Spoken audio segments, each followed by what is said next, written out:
Computer live class का यह प्रारंभ होता है। संतोष साहू जी, संतोष सिन्हा जी को भी बना दीजिए को होस्ट। यहाँ से हम लोग काफी आनंद के साथ कल कुछ विषय हमने सीखे थे और आज से हम फिर से रिकैप करते हैं। कल कल किन किन विषयों पर चर्चा हुई फटाफट चैट बॉक्स में लिखते जाइए। ओके, धन्यवाद ज्योति जी। अब अपना नाम मत लिखिए, अब लिखिए कल हमने किन किन विषयों पर यहाँ पर चर्चा की थी। कल किन किन विषयों पर हमने इस क्लास में चर्चा की थी, फटाफट लिखते जाइए। ओके ओके लिखिए। ICT, OBS studio, internet. Okay, बहुत बढ़िया। ओबीएस, रवि कुल रतन पांडे जी लिख रहे हैं, ज्योति जी लिख रहे हैं OBS, Manju Shrivastava ji OBS ICT. Okay, ICT OBS, ICT use, ठीक है, बहुत बढ़िया, धन्यवाद। तो कुल मिलाकर कल हमने आईसीटी एजुकेशन, इस पर क्या क्या हमने ध्यान रखना है और कंप्यूटर सीखने के लिए हमारी प्रारंभिक चरण क्या हो सकते हैं, उस विषय पर हमने चर्चा की। और उसके बाद हमने एक ओबीएस स्टूडियो के बारे में हरी जी के माध्यम से एक परिचय लिया और उसके बाद इंटरनेट के माध्यम से कैसे हम फ्रॉड से बच सकते हैं, केशव जी ने इस विषय को रखा हम लोगों के सामने। और इसके साथ में कुछ टीएलएम भी आपको दिए थे कि टीएलएम करिए। उसके अलावा कुछ आपने प्रश्नोत्तरी की थी, बढ़िया, ये तो बड़ी अच्छी बात है। मतलब देखिए कल जुड़े तो 110 310 लोग थे, पर प्रश्नोत्तरी में उत्तर देने वालों की संख्या बड़ी मजेदार थी। मजेदार थी यानी कितनी रिस्पॉन्स आए कल, तो ये हमें दिखाई दे रहे हैं। ओके, रिस्पॉन्स 319, ये क्या खुल गया? ओके, 300 नहीं 119 है। ओके, ठीक है, ये 119 लोगों ने रिस्पॉन्स दिए। अभी लगभग 200 के आसपास संकोच कर रहे हैं उत्तर देने के लिए। ये सारे नाम हैं, इसकी सूची आपके व्हाट्सएप ग्रुप पर आ जाएगी किन किन ने उत्तर दिए हैं। ओके, ठीक है, ये नाम है उनके। नाम के बाद में क्या कौन सी श्रेणी है, तो आचार्य कितनी श्रेणी के हैं ये आ रहा है, सारे नाम। इसमें महत्वपूर्ण है कि क्या आप कंप्यूटर विषय के आचार्य हैं, तो लगभग 40% जो यहाँ पर प्रतिभागी हैं वो कंप्यूटर के आचार्य हैं। ये बहुत अच्छी बात है। तो इसके कारण हम जो एडवांस चीजें सीख रहे हैं उनको समझने में सुविधा होगी। पर 59% ऐसे हैं, मतलब 60% लगभग, जो कंप्यूटर के आचार्य नहीं है, अलग अलग विषयों के आचार्य हैं अथवा प्रधान आचार्य हैं। विषय कौन कौन से हैं, तो ये सारी चीजें आपने यहाँ पर लिखी हैं। ओके, बहुत बढ़िया। ना जी, ये उपस्थिति फॉर्म है। ओके, ठीक है। इसके अलावा आपके सामने एक और प्रश्न कहा था, आपको एक टीएलएम बताया था कि टीएलएम आपको हल करना है और टीएलएम भेजना है। तो बड़ा मजेदार है, टीएलएम भी आपने भरपूर मात्रा में भेजे हैं। असाइनमेंट ये हो गया, असाइनमेंट पहला। और आपने टीएलएम अपलोड किए हैं, काफी लोगों ने, देखिए काफी लोगों ने नए नए प्रकार के टीएलएम बना करके जो है यहाँ पर इस ग्रुप में डाले हैं। ये अच्छी बात है, क्योंकि यहाँ पर जो असाइनमेंट हम लोगों को यहाँ प्राप्त होंगे उन असाइनमेंट को हमने पूरा करना है। तो ये सारे नाम हैं हमारे पास में, नाम आ गए हैं। और ये सारे टीएलएम, कुछ ने वीडियो भी अपलोड किए हुए हैं टीएलएम के रूप में। और ये एक और टीएलएम का ये स्ट्रक्चर यहाँ पर यह दिखाई दे रहा है। बहुत बढ़िया, आप सबका धन्यवाद। और एक प्रश्नोत्तरी के जो उत्तर हैं, आंसर हैं और क्या दिए हैं, तो हमारे नरेंद्र चाष्टा जी ने ये काफी अच्छी एक पीडीएफ आपको शेयर की है व्हाट्सएप ग्रुप पर, या अभी करेंगे। तो इसमें ये उत्तरदाताओं की लिस्ट है ये पूरी, देखेंगे आप। जिनको 10 अंक मिले हैं, मनिंदर कौर जी ये पहले नंबर पर आए हुए हैं, सविता रानी जी दूसरे नंबर पर आई हैं, शशि शर्मा जी, ये 10 अंक वाले हैं। गगन कुमार देवड़ा तक जी, यानी 26 लोगों ने 10 के 10 अंक प्राप्त किए हैं। और ये पूरी लिस्ट आपके व्हाट्सएप ग्रुप पर मिल जाएगी। पर आज के जो विजेता हैं वो मनिंद्र कौर जी हैं। मतलब एक तो सारे अंक मिलना चाहिए और सबसे फास्ट उत्तर देना आना चाहिए। तो ये सारा विषय जो है हम लोगों के बीच में, हम लोगों की सहभागिता, देखिए जितने हम सहभागी होंगे इन काम में, एक्टिव होंगे हम जितना, उतना आनंद आएगा।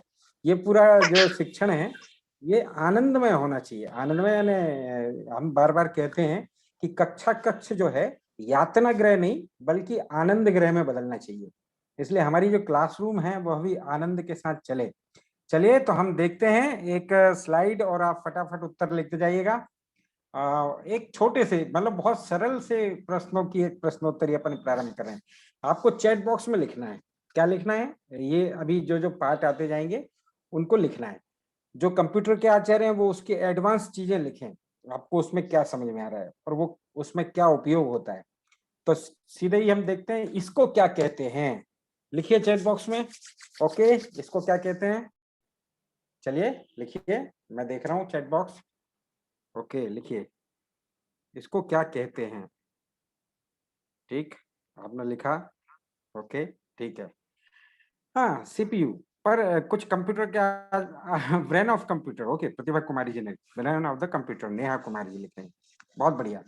यानी इसका क्या उपयोग है ये आपको ध्यान में है और पर्याप्त उत्तर आप लोगों ने यहाँ पर दिए हैं। चलिए ये क्या है? ओके, ये तो एक चूहा है और एक कंप्यूटर का चूहा है। ओके क्या है?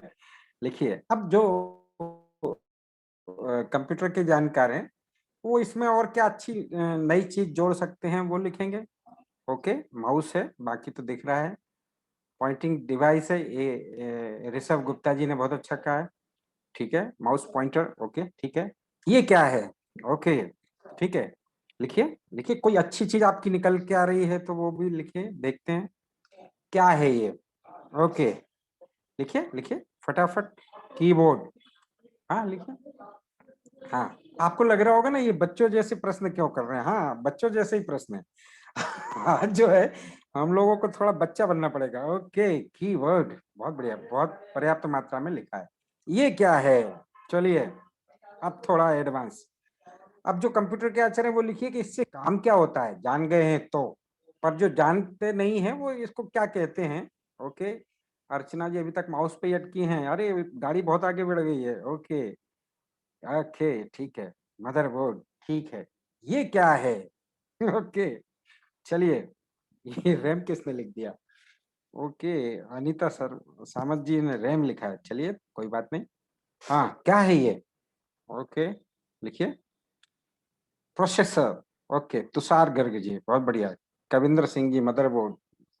कविंद्र जी बहुत पीछे हो गए आप। Okay, processor MD Aslam ji. Okay, processor. RAM नहीं है सुचित्रा जी। Okay, processor. ये क्या है अब बताइए? ओके, कितना प्रकार की होती है, बाकी कंप्यूटर आचार्य ये लिख सकते हैं। आप लिखिए फटाफट, क्या है ये? ओके ठीक, ठीक है। ओके, प्राइवेटली मत करिए भाई, समूह में करिए। हाँ ओके, ग्राफिक्स कार्ड, निधि भारद्वाज जी लिख रही हैं। अच्छा, ग्राफिक्स कार्ड नहीं है भाई ये। ओके ठीक है। हाँ बिल्कुल तुषार गर्ग जी बहुत बढ़िया। ये क्या है? चलिए लिखिए। इसको क्या कहते हैं कंप्यूटर की भाषा में? ओके लिखिए। हाँ, ये चिप। दिनेश गोस्वामी जी लिख रहे हैं नहीं। Okay, Vivo eight RAM fan. Okay, cooling fan.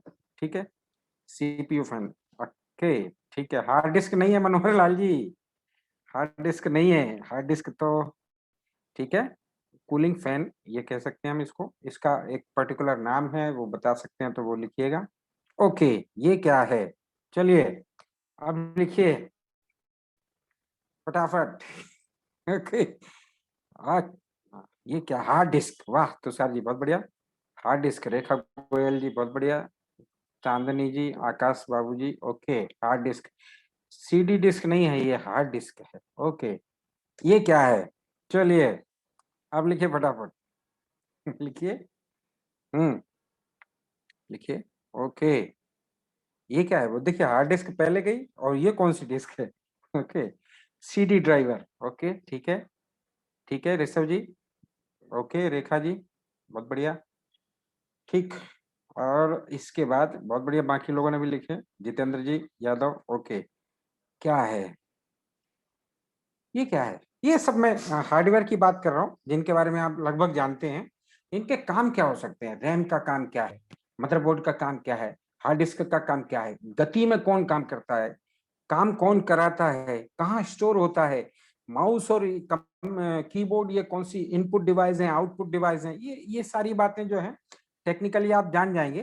पर एक एक इनको हम समझते हुए चलें। एक है पेन ड्राइव है और दूसरी क्या है? स्टोरेज डिवाइस है।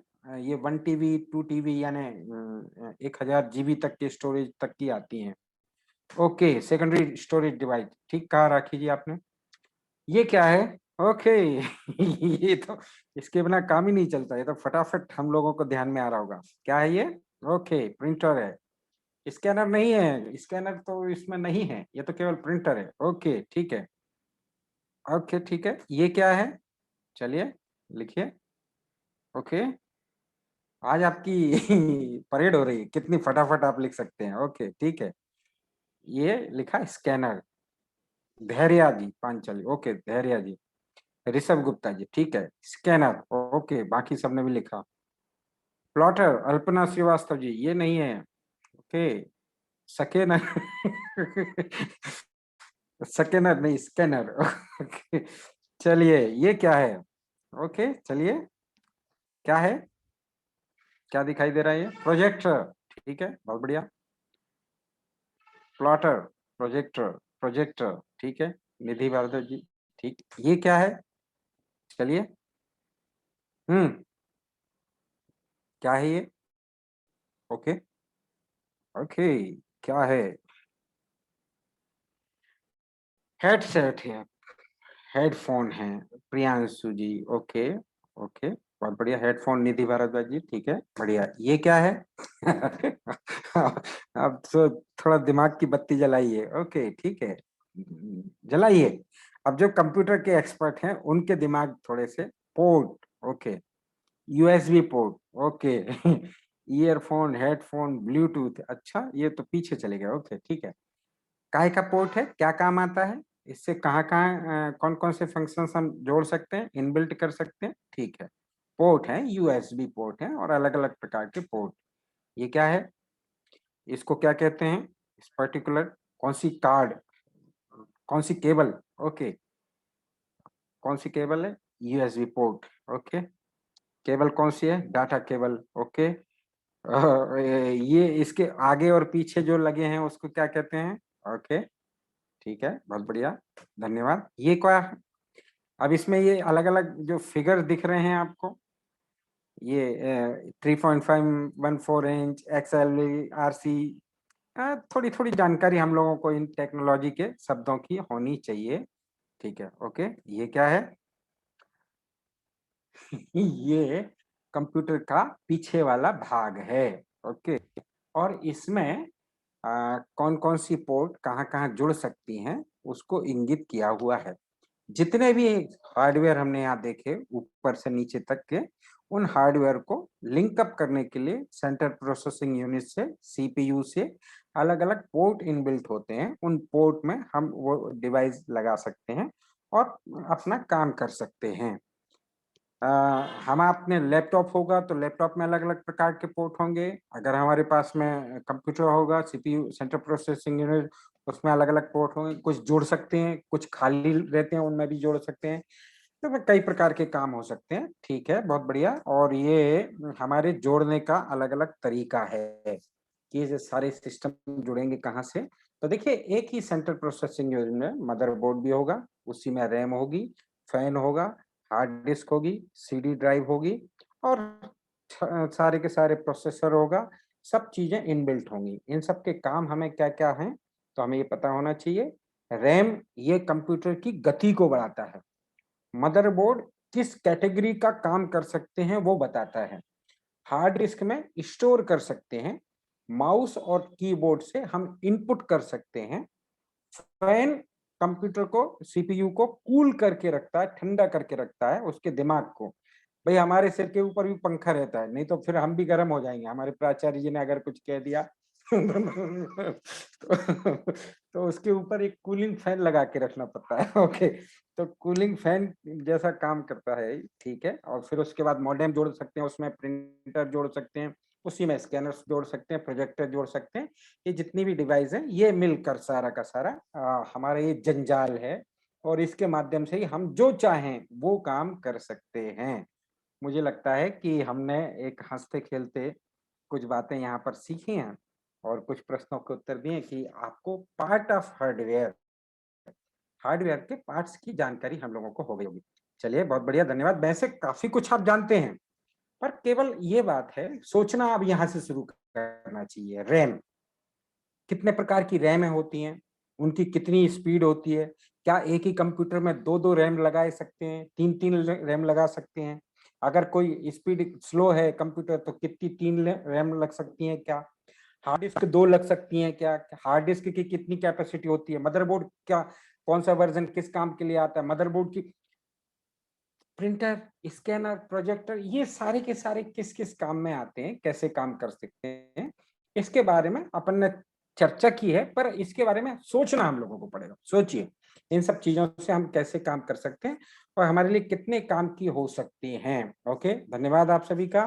आप सब लोग बहुत इन्वॉल्व हो, देखिए क्या फटाफट आप लोगों ने उत्तर दिए हैं और मतलब काफी जानकार लोग, मतलब ऐसा मुझे लग रहा था कि कुछ नए लोग भी जुड़े होंगे, पर ऐसा लग नहीं रहा कि अब नए लोग हैं यहाँ, तो काफी जानकार लोग हैं। चलिए तो विषय को आगे बढ़ाते हैं। आज हमारे बीच में बहुत सारे एक्सपर्ट हैं, अलग अलग विषय लेने वाले हैं, तो शुरुआत हम करते हैं। हमारे बीच में हरीश जी जुड़े हुए हैं, हरीश जी भोपाल से, और हरीश जी हम लोगों के बीच में विषय रखेंगे। हरीश जी आपका स्वागत है। नमस्कार भाई साहब। जी नमस्कार भाई साहब, स्वागत है जी, आप विषय प्रारंभ कीजिए। कल हरीश जी ने हमें ओबीएस स्टूडियो लिया था, ओबीएस स्टूडियो के बारे में कोई प्रश्न हम लोगों के ध्यान में आए थे, वो अपन उस पर चर्चा बाद में करने वाले हैं, पर अभी एक नया विषय हरीश जी हम लोगों के सामने रख रहे हैं। जी भाई साहब प्रारंभ कीजिए। अभी मेरे ख्याल से पहली बात तो ये कि भाई साहब ने भी जिस तरह से प्रश्नोत्तरी चलाई और जिस तरीके से अभी सभी ने आंसर दिए, तो मुझे ये तरीका बहुत अच्छा लगा। जिस तरीके से पूरा वार्तालाप हुआ और खेल खेल में और एकदम सहज बातों में भाई साहब ने बहुत सारी चीजें, बहुत सारे बेसिक्स सिखाए। तो ये मतलब तरीका मैंने जो देखा, ये मुझे बहुत अच्छा लगा व्यक्तिगत रूप से, पर्सनली। तो कल हम लोगों ने ओबीएस को लेकर के कुछ चीजें मैंने आप लोगों से डिस्कस करी थी। कुछ लोगों को वो चीजें पहले से पता होंगी, कुछ लोगों को कल समझ में आई होंगी, और कुछ लोगों को दिक्कत हुई होगी जो एकदम नए लोग हैं। तो धीरे धीरे अगर हम इन चीजों पर मेहनत करेंगे, प्रैक्टिस करेंगे, तो ये चीजें हमें कहीं ना कहीं बहुत अच्छे से प्रैक्टिस में आ जाएंगी और हमारी कमांड भी उनके ऊपर बनना चालू हो जाएगी। तो पहले तो मैं आपको ये बता रहा हूँ, आज जो मैं ये कर रहा हूँ, मतलब जो मेरा क्रोमा कटा हुआ है और मैं प्रेजेंटेशन के ऊपर से पिक्चर लेकर के आपको बता पा रहा हूँ, ये मैं ओबीएस के थ्रू ही कर रहा हूँ। पहली बात तो मैं आप लोगों को थोड़ा सा बताता हूँ कि मैं ये काम कैसे कर रहा हूँ, उसके बाद मैं आगे बढ़ूंगा, कल का एक रिवीजन हो जाएगा। तो मैं सबसे पहले ओबीएस के अंदर गया हुआ हूँ, और ओबीएस के अंदर मैंने ये स्क्रीन ली हुई है, मतलब ये जो आप देख पा रहे हैं, अगर मेरा कैमरा यहाँ पर ऑन है तो आप देख पा रहे हैं, विद्या भारती नाम से मैंने एक सीन बनाया हुआ है। फिर मैंने दो सोर्स लिए हुए हैं, एक लॉजिटेक और डिस्प्ले कैप्चर। लॉजिटेक, ये जो मेरा आपको फोटो दिख रहा है, ये लॉजिटेक के मैं वेबकैम से इसको कैप्चर कर रहा हूँ, और डिस्प्ले कैप्चर मेरी स्क्रीन पर जो भी कुछ आएगा, मेरी विंडो पर जो भी कुछ आएगा, वो मैंने डिस्प्ले पे कैप्चर लगाया हुआ है। फिर लॉजिटेक को मैंने ऊपर रखा हुआ है, देखिए लॉजिटेक को मैंने ऊपर रखा हुआ है, तो ये जो मेरी लेयर है ये ऊपर है, मतलब डिस्प्ले के ऊपर मेरा लॉजिटेक वाला फीड है और मेरा डिस्प्ले कैप्चर नीचे। उसके बाद मैंने कुछ नहीं किया हुआ, यहाँ से वर्चुअल कैमरा स्टार्ट कर दिया। कल मैंने आपको बताया था स्टार्ट वर्चुअल कैम। फिर मैं अपने जूम में गया हूँ, और जूम में यहाँ से मैंने सिलेक्ट किया ओबीएस वर्चुअल कैमरा, और ओबीएस वर्चुअल कैमरा पर सिलेक्ट कर करके मैंने अपना ये कैमरा ऑन कर दिया। तो आपको जो मेरा विंडो है और जो मेरा फोटो है वो यहाँ पर दिखाई देने लगेगा। तो इट्स जस्ट अ रिवीजन, हमने कल क्या सीखा था, इसे आप एक बार प्रैक्टिस कीजिए। और स्टार्टिंग में थोड़ा सा कॉम्प्लिकेटेड ये चीज लगती है, लेकिन बाद में अपने आप ये चीज सहज हो जाएगी और आपको सब कुछ अच्छे से समझ में आएगा। आज एक थोड़ा सा नया सॉफ्टवेयर है, और मेरे ख्याल से बहुत इंपॉर्टेंट सॉफ्टवेयर है हम सभी के लिए। अगेन, जो बहुत अच्छे जानकार हैं उन्हें सॉफ्टवेयर के बारे में कुछ चीजें पता होंगी। कई लोग पहली बार इसका नाम सुनेंगे, और कई लोगों ने इसका नाम सुना होगा लेकिन इस सॉफ्टवेयर को जानते नहीं होंगे। अगर हम वीडियो कल हमने जो बात की थी वो लाइव क्लासेस को लेकर बात करी थी, आज हम जो बात करने वाले हैं वो हम वीडियो एडिटिंग को लेकर के बात करने वाले हैं। लेट अस सपोज दैट कि हमें कोई वीडियो हमारी क्लासरूम के अंदर डालना है, या बच्चों को व्हाट्सएप के थ्रू पहुंचाना है, या फिर कोई वीडियो मैसेज बना करके या कोई एग्जाम्पल सेट करके हमें अपने बच्चों तक पहुंचाना है। तो उसके लिए हम किन सॉफ्टवेयर का यूज कर सकते हैं? सॉफ्टवेयर बहुत सारे होते हैं, एडोब के बहुत सारे सॉफ्टवेयर हैं।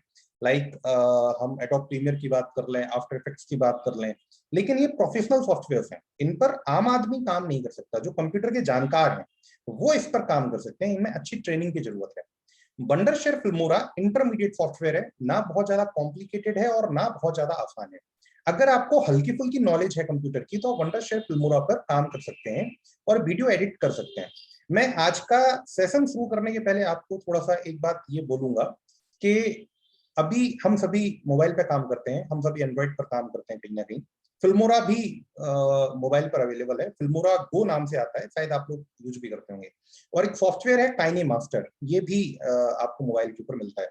और हम सभी वीडियोस की एडिटिंग इसी पर करते हैं।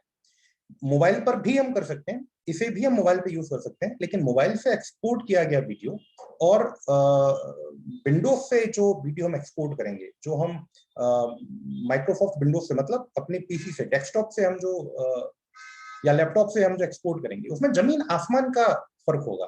क्वालिटी एकदम अलग होगी और आपके जो इफेक्ट्स होंगे, जो पहले से बने हुए एनिमेटेड इफेक्ट्स होंगे, वो भी एकदम अलग होंगे। तो ट्राई कीजिए, अगर आप मोबाइल में काम करते हैं बहुत अच्छी बात है, काइने मास्टर पे या फिल्मोरा पर, तो ट्राई कीजिए कि आप उसको विंडोज पर एक बार सीखें, कंप्यूटर पर एक बार सीखें, एक अच्छा अनुभव होगा। और हमारे जो पढ़ने वाले भैया बहन हैं, हमारे जो स्टूडेंट्स हैं, उनके लिए बहुत अच्छा अनुभव होगा। आपके जो वीडियो एक्सपोर्ट होंगे वो बहुत अच्छी क्वालिटी के होंगे और बहुत अच्छे से आप उनको प्रेजेंट कर पाएंगे। तो थोड़ा सा एक ओवरव्यू देख लेते हैं, फिर मैं आपको लाइव सॉफ्टवेयर के बारे में थोड़ी सी बातें बताऊंगा। तो वंडरशेयर फिल्मोरा, जैसे मैंने आपको बताया, वीडियो एडिटिंग सॉफ्टवेयर है और आपको एक कस्टमाइज वीडियो बनाने के लिए सुविधा देता है। आप जैसा चाहे वैसा वीडियो यहाँ से क्रिएट कर सकते हैं और उस वीडियो को उसके बाद प्रेजेंट कर सकते हैं अपने स्टूडेंट्स के लिए। दो तीन बातें इंपॉर्टेंट हैं। पिछले मतलब दिन में, कल के दिन में हमने जो सॉफ्टवेयर पढ़ा था, that is OBC studio. It was completely free software, हमें इसके लिए कोई चार्ज नहीं देना पड़ता, हम इसे ओपन सोर्स से यूज कर सकते हैं। लेकिन आज का जो सॉफ्टवेयर है, ये ओपन सोर्स सॉफ्टवेयर नहीं है। वंडरशेयर फिल्मोरा का लाइसेंस लेना पड़ता है और आई थिंक एजुकेशन पर्पज के लिए जो लाइफ टाइम लाइसेंस है, वो मेरे ख्याल से 2,500 या 3,000 रुपए के बीच में होना चाहिए, मैक्सिमम 3,500 रुपए होना चाहिए, इससे ज्यादा नहीं होगा। और मैं आप सभी से एक छोटी सी गुजारिश भी करूंगा कि ये जितने भी सॉफ्टवेयर ऐप हैं, इनके पायरेटेड वर्जन कभी भी यूज मत कीजिए, हमेशा इनके लाइसेंस वर्जन के साथ काम कीजिए। आपको बहुत सारे टूल्स उसके अंदर नए मिलेंगे और उन्हें बहुत अच्छे से आप उपयोग कर पाएंगे। प्लस जो कंपनी होती है, जैसे वंडरशेयर कंपनी है, ये पूरा सपोर्ट देते हैं अगर आपके पास लाइसेंस सॉफ्टवेयर होगा तो।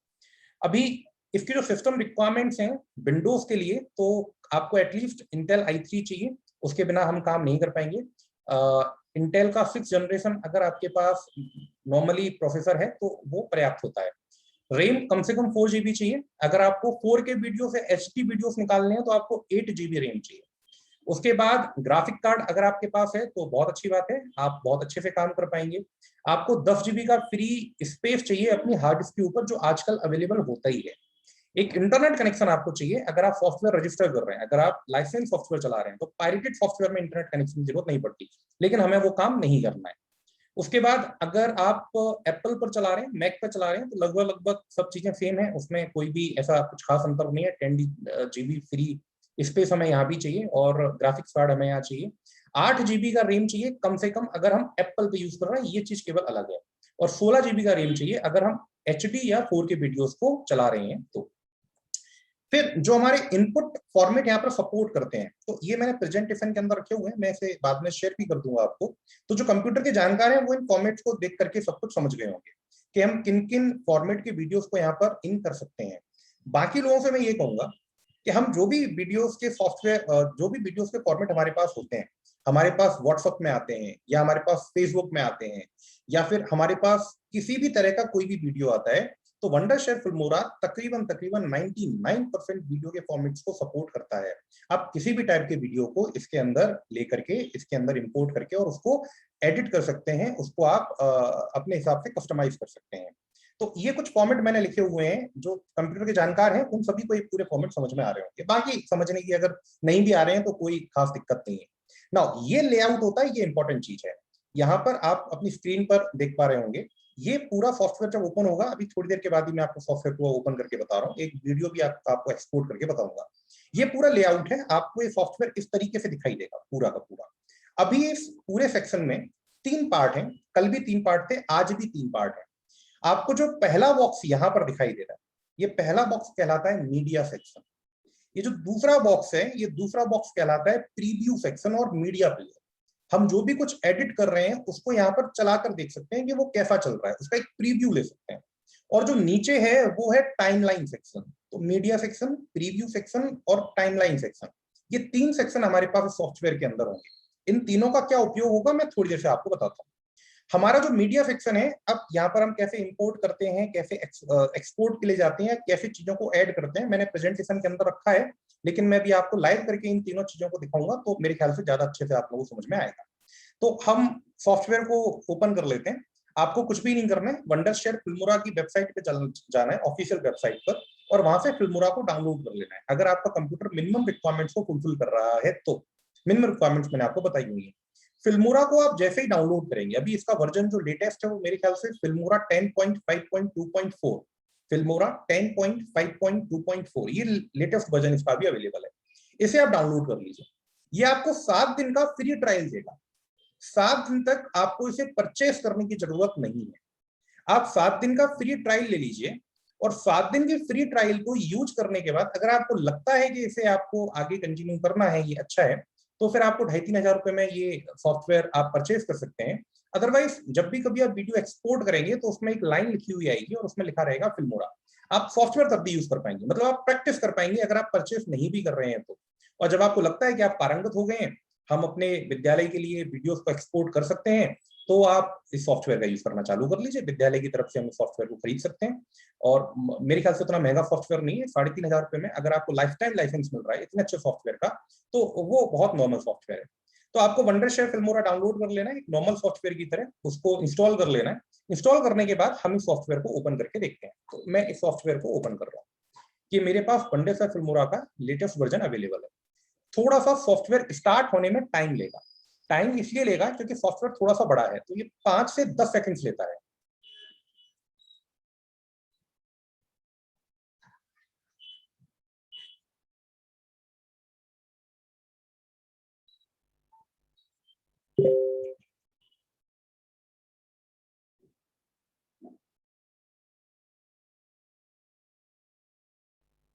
इन 5 to 10 सेकंड्स ये पूरा सॉफ्टवेयर स्टार्ट हो जाएगा।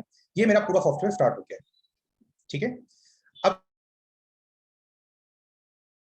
अभी यहाँ पर हमें न्यू प्रोजेक्ट सिलेक्ट करना है जब हमें इसे स्टार्ट करना है। हम वीडियो किस रेशियो में निकालना चाहते हैं हम यहाँ से सिलेक्ट कर सकते हैं। तो 16:9 जो यूट्यूब पर वीडियो अभी नॉर्मली चल रहे हैं, वाइड स्क्रीन वीडियोस, उनका अभी चलन है, तो हम वही कर रहे हैं। और मैंने यहाँ से एक न्यू प्रोजेक्ट सिलेक्ट कर लिया। अब देखिए यहाँ पर पूरा का पूरा लेआउट वही खुला हुआ है जो लेआउट हमें सेक्शन दिख रहा है। ये पूरा आपको प्रीव्यू सेक्शन दिखाई दे रहा है, और ये पूरा का पूरा आपको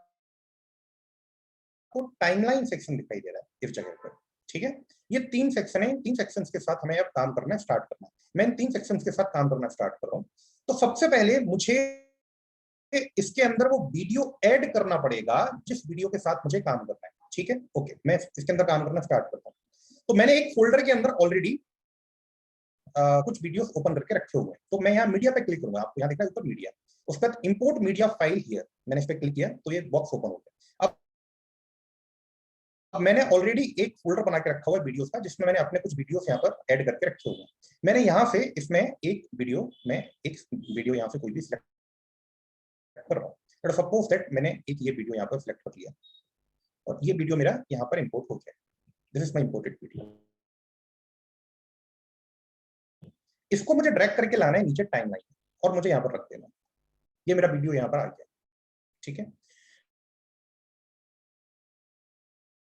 अब लेट अस सपोज दैट कि मुझे जैसे वीडियो स्टार्ट होता है तो मुझे यहाँ पर अपना नाम दिखाना है। मैं अपना नाम यहाँ पर दिखाना चाहता हूँ जब वीडियो स्टार्ट होगा, ठीक है। मैं अपना नाम यहाँ पर दिखा सकता हूँ। मुझे यहाँ पर एक और टाइमलाइन ऐड करनी पड़ेगी। तो जहां मेरा माउस का पॉइंटर है वहां मुझे राइट क्लिक करना है, और राइट क्लिक करके ऐड वीडियो ट्रैक और ऐड ऑडियो ट्रैक, इनमें से एक चीज चुननी पड़ेगी। अब क्योंकि मुझे डिस्प्ले ऐड करना है, तो डिस्प्ले मतलब वीडियो में काउंट होगा, चाहे वो पिक्चर हो चाहे वो कोई वीडियो हो। तो मैंने यहाँ पर ऐड वीडियो ट्रैक किया, एक ट्रैक यहाँ पर ओपन हो गया। मुझे माउस का कर्सर उस पॉइंट पर ले जाके रखना है जहां से मुझे अपना नाम यहाँ पर दिखाना है। तो सपोज दैट मैं 10 सेकंड्स पर नाम दिखाना चाहता हूँ, तो मैंने इसको ले जाके 10 सेकंड्स के पास रखा। आप कस्टमाइज कर सकते हो, एग्जैक्ट 10 सेकंड्स करना है तो आप यहाँ एडिट कर दीजिए, है ना। आप यहाँ पर आकर के 10 सेकंड्स को लिख दीजिए। ये मैंने यहाँ पर आकर के एडिटर आ गया। अब मुझे क्या करना पड़ेगा, अपना नाम यहाँ पर लेकर के आना है। नाम मुझे यहाँ पर टाइल्स के अंदर मिलेंगे। आपको यहाँ पर टाइल्स दिखाई दे रहा है ऊपर, मैं टाइल्स के अंदर जाऊंगा, और टाइल्स के अंदर जो भी चीजें मैंने पहले से डाउनलोड कर रखी है, मैं उनमें से किसी एक चीज को यहाँ पर सपोज दैट मुझे ये वाला फॉर्मेट अच्छा लग रहा है, ये फॉर्मेट जो मैंने यहाँ पर दिखाया हुआ, तो इस फॉर्मेट को मैं लेकर के नीचे लेकर के आ रहा हूँ ड्रैग करके, और मैंने यहाँ पर इसको रख दिया, और यहाँ पर मैंने इसको बीच में ले जाके रखा, तो मुझे ये दिखाई देने लगेगा। इसको मैं कहीं भी ड्रैग करता हूँ, और ये जो मेरा नाम मैंने जो टेक्स्ट था इसको भी ड्रैग करता हूँ, और मैं इसको सिलेक्ट कर यहाँ पर लिख देता हूँ अपना नाम और मैं इसको ओके कर देता हूँ। मैं इसको एडजस्ट भी कर सकता हूँ, कहीं मुझे अगर एडजस्ट करना है, इसको बड़ा छोटा करना है, जो भी करना वो कर सकता हूँ। और इसको अगर मुझे शुरू से प्ले करके देखना है तो ये जो मेरा प्रीव्यू सेक्शन है, मुझे यहाँ पर प्ले का बटन दबाना। नमस्कार मित्रों, जैसा कि हम सभी को पता है, पिछले 1.5 साल में हम सभी ने बहुत ही मुश्किल वक्त देखा। ये मेरा पिछले 1.5 साल की अगर हम बात करते हैं तो हमने कई अपनों को खोया इस महामारी में। ये मेरा नाम आ गया। अब एक छोटी सी दिक्कत हुई कि जब मेरा वीडियो शूट किया गया है तो मेरे वीडियो के अंदर थोड़ी सी आवाज गूंज रही है। अभी आपने सुना होगा, थोड़ा सा इको आ रहा है। लेट अस सपोज दैट कि मैं इसको हटाना चाहता हूँ, ठीक है, मैं उसको हटा सकता हूँ। मैंने इसको यहाँ पर सिलेक्ट किया और इसको सिलेक्ट करने के बाद ये जहाँ पर मेरा पॉइंटर है, मतलब ये जो मेरी टाइमलाइन पर ये जो मेरा वीडियो था, मैंने इसको सिलेक्ट किया और सिलेक्ट करने के बाद मैंने यहाँ पर राइट क्लिक किया। सी, मैंने यहाँ पर राइट क्लिक किया और यहाँ पर एक ऑप्शन आ रहा है डिटैच ऑडियो करने का। देखिए, डिटैच ऑडियो करने का मैंने इस पर एक बार क्लिक कर दिया। मैंने जैसे इस पर क्लिक किया तो मेरा ऑडियो नीचे डिटैच होकर आ गया। अब मैं ऑडियो के साथ अलग काम कर पाऊंगा, वीडियो के साथ अलग काम कर पाऊंगा। ठीक है, ठीक है। तो मैंने अपने ऑडियो को इस तरीके से सिलेक्ट कर लिया। मैंने इसको डबल क्लिक किया, मेरा पॉइंटर रखा हुआ है तो अपने आप ये ऐसी चीजें देती है यहाँ पर। फिर मुझे डीनॉइस करना, देखिए यहाँ पर लिखा रहा है डीनॉइस। मैंने यहाँ पे डीनॉइस के ऊपर क्लिक किया। मुझे कितना डीनॉइस करना है, बी करना है, माइल्ड करना है। सपोज दैट मुझे माइल्ड करना है तो मैं इसको माइल्ड पे लेकर के गया और मैंने ओके कर दिया। अब मैं इसको प्ले करूंगा। बहुत सारे लोग हमसे दूर चले गए और कई लोगों ने तो आपको अब यहाँ पर दिखाई देगा कि जो नॉइज थी वो हट गई। वो ऑटोमेटिकली पूरा का पूरा सॉफ्टवेयर इस नॉइज को खत्म करना है। अब मुझे एक और चीज करनी है यहाँ पर। सपोज दैट मुझे यहाँ पर एक इंट्रोडक्शन स्क्रीन लेकर के आना है। इंट्रोडक्शन स्क्रीन का मतलब मैं पहले दिखाना चाहता हूँ कि मैं क्या प्रेजेंट कर रहा हूँ अपने व्यूअर्स के लिए। ठीक है, मैं करता हूँ। मैंने इन तीनों चीजों को सिलेक्ट किया। इन तीनों चीजों को मतलब मेरा नाम, मेरा वीडियो, मेरा ऑडियो, और थोड़ा सा इनको आगे हटा दिया और इसको मैं एकदम सामने लेकर के गया 0 पर। ये देखिए यहाँ पर 0 लिखा आ रहा है। ठीक, मैं टाइल्स में ही हूँ, मुझे फुल पेज टाइल सिलेक्ट करनी है। फुल पेज टाइल्स मतलब जो एक छोटी छोटी टाइल्स दिख रही है ना, ये आपको येलो कलर की दिख रही है, रेड कलर की दिख रही है, पीछे एक फोटो दिख रहा है, ये फोटो नहीं दिख रहा है, फुल पेज टाइल होनी चाहिए। फुल पेज टाइल, जैसे ये मेरी टाइल है, ये मेरी टाइल फुल पेज टाइल, ये मेरी टाइल है, ये मेरी फुल पेज टाइल, और भी ये मेरी फुल पेज टाइल, ये मेरी फुल पेज टाइल। अगर सपोज दैट मैंने इसको लिया, ये जो ब्लू कलर की, और मैं इसको ड्रैग करके नीचे लेके आया और मैंने इसको यहाँ रख दिया और मैंने बीच में क्लिक किया। मैंने यहाँ पर लिख दिया, लेट अस सपोज दैट ये मेरा इंट्रोडक्शन वीडियो है। मैंने यहाँ पर लिख दिया इंट्रोडक्शन। स्पेलिंग मिस्टेक के लिए माफ है, ये मैंने वेलकम लिख दिया। अब मैंने क्या किया, ये जो पहले से सब कुछ सिलेक्ट किया था, इन तीनों को फिर से सिलेक्ट किया और इन तीनों को ला करके फिर चिपका दिया। ये फिर चिपक गई। अब मैं वीडियो प्ले करूंगा तो जो मेरा इंट्रोडक्टरी पार्ट है, जो मैंने लिखा था, वो पूरा का पूरा इस तरीके से आए।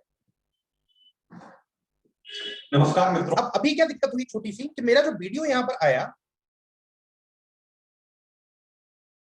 उस वीडियो में एकदम से मेरा वीडियो प्ले हो गया। जैसे कि जब ये स्क्रीन यहाँ पर खत्म होती है ना, यहाँ पे देखिएगा, ये स्क्रीन खत्म हुई और एकदम से मेरा वीडियो। तो मुझे ये चीज पसंद नहीं है। लेट अस सपोज दैट मुझे ये काम नहीं करना, थोड़ा सा कुछ बीच में ऐसा होना चाहिए, धीरे धीरे वीडियो आए। ठीक है, तो मैं उस काम पे करने में जाता हूँ। ये ट्रांजिशंस में आती है चीज, तो मुझे ये ट्रांजिशन के अंदर लेकर के आना पड़ेगा। तो यहाँ पर आपको एक चीज दिख रही होगी, ट्रांजिशन। ठीक है, मैं ट्रांजिशन के अंदर आया और ट्रांजिशन के अंदर आके यहाँ पर ये पूरे ट्रांजिशन मुझे दिख रहे हैं। मुझे अपनी जो सपोज दैट अपना वीडियो है वो एक पेपर की तरह उड़ाते हुए लाना है। पेपर खुलता है ना ऊपर की तरफ, तो यहाँ पर ये दिख रहा है, ये साइन दिख रहा है। मैंने इसको सिलेक्ट किया और यहाँ पर लाकर इन दोनों के बीच में रख दिया, लाइक दैट। अब देखिएगा, मुझे ये पसंद नहीं आया। मैंने इसको सिलेक्ट किया, ये बीच में जो था, और मैंने इसको डिलीट का बटन दबा के डिलीट कर दिया। और उसके बाद लेट अस सपोज दैट मैंने यहां से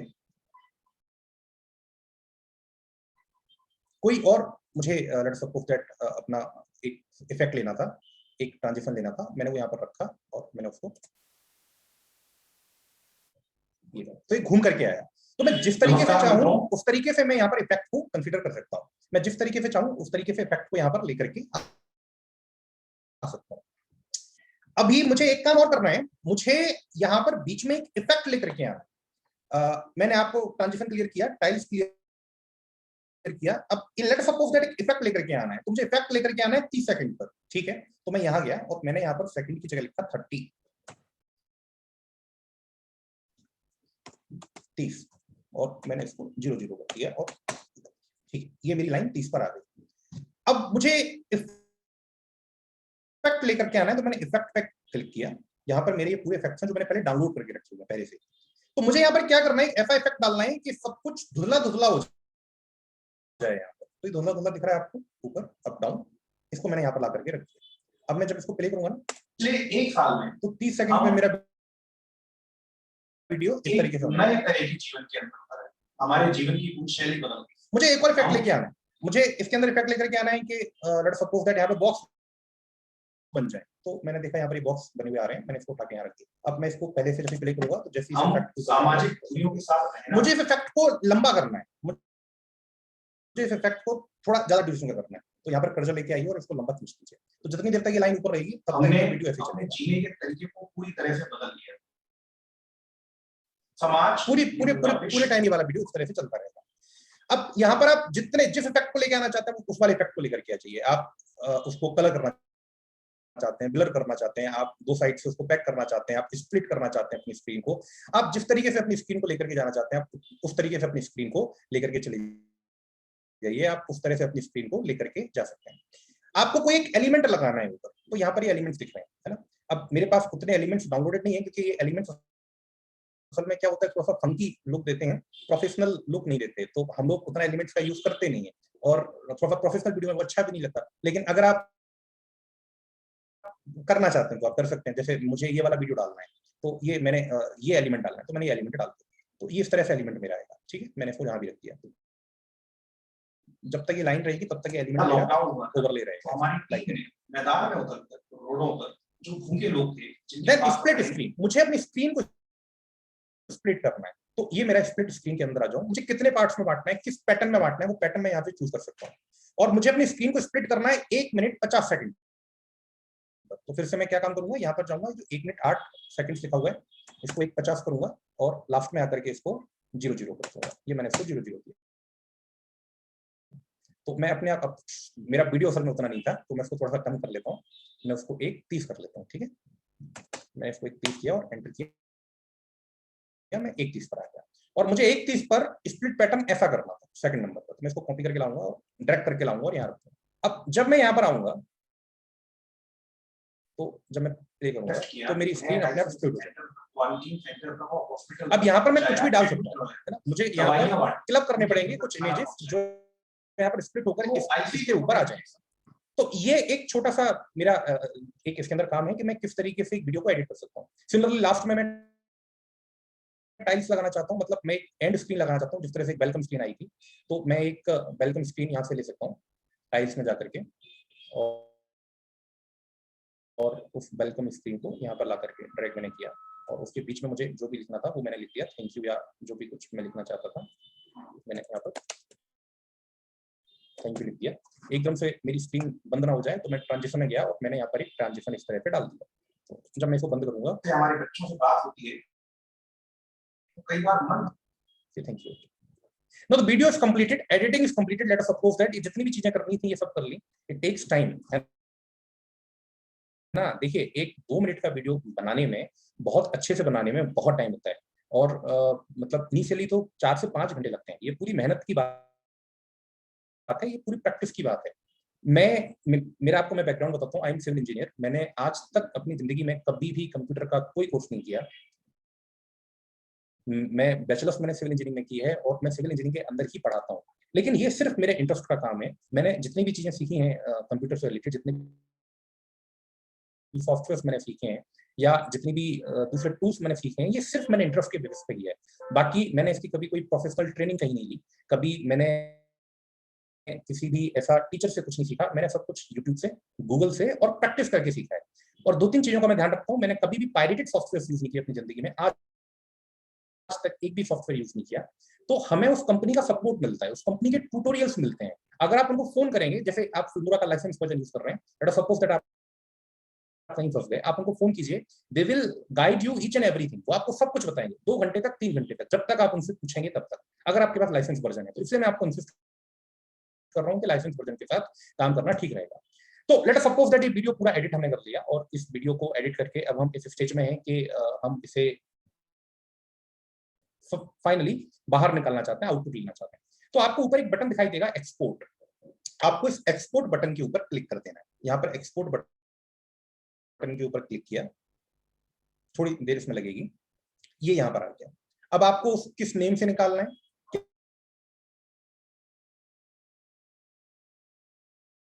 क्या पाथ रखना है, कहाँ सेव करना है, किस रिजोल्यूशन में जाके फ्रेम रेट को बदल सकते हैं, उतना टाइम ज्यादा लगेगा। बिट रेट जितनी हाई करते जाएंगे उतना टाइम ज्यादा लगेगा। अब इनकोडर चैनल, मेरे ख्याल से अब ऑडियो से रिलेटेड अगर आपको थोड़ी भी जानकारी होगी तो इनकोडर और चैनल्स क्या होते हैं, हम किस तरह के चैनल अलग अलग कर सकते हैं, वो आपको पता होगा।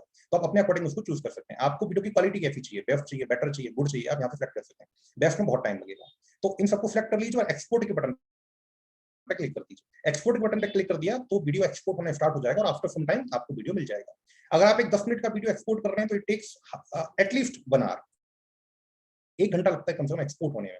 तब तक आपको अपने कंप्यूटर को बिना शट डाउन किए पावर के साथ चालू करके रख देना, तो वो थोड़ी देर बाद एक्सपोर्ट होना चालू हो जाएगा। और वो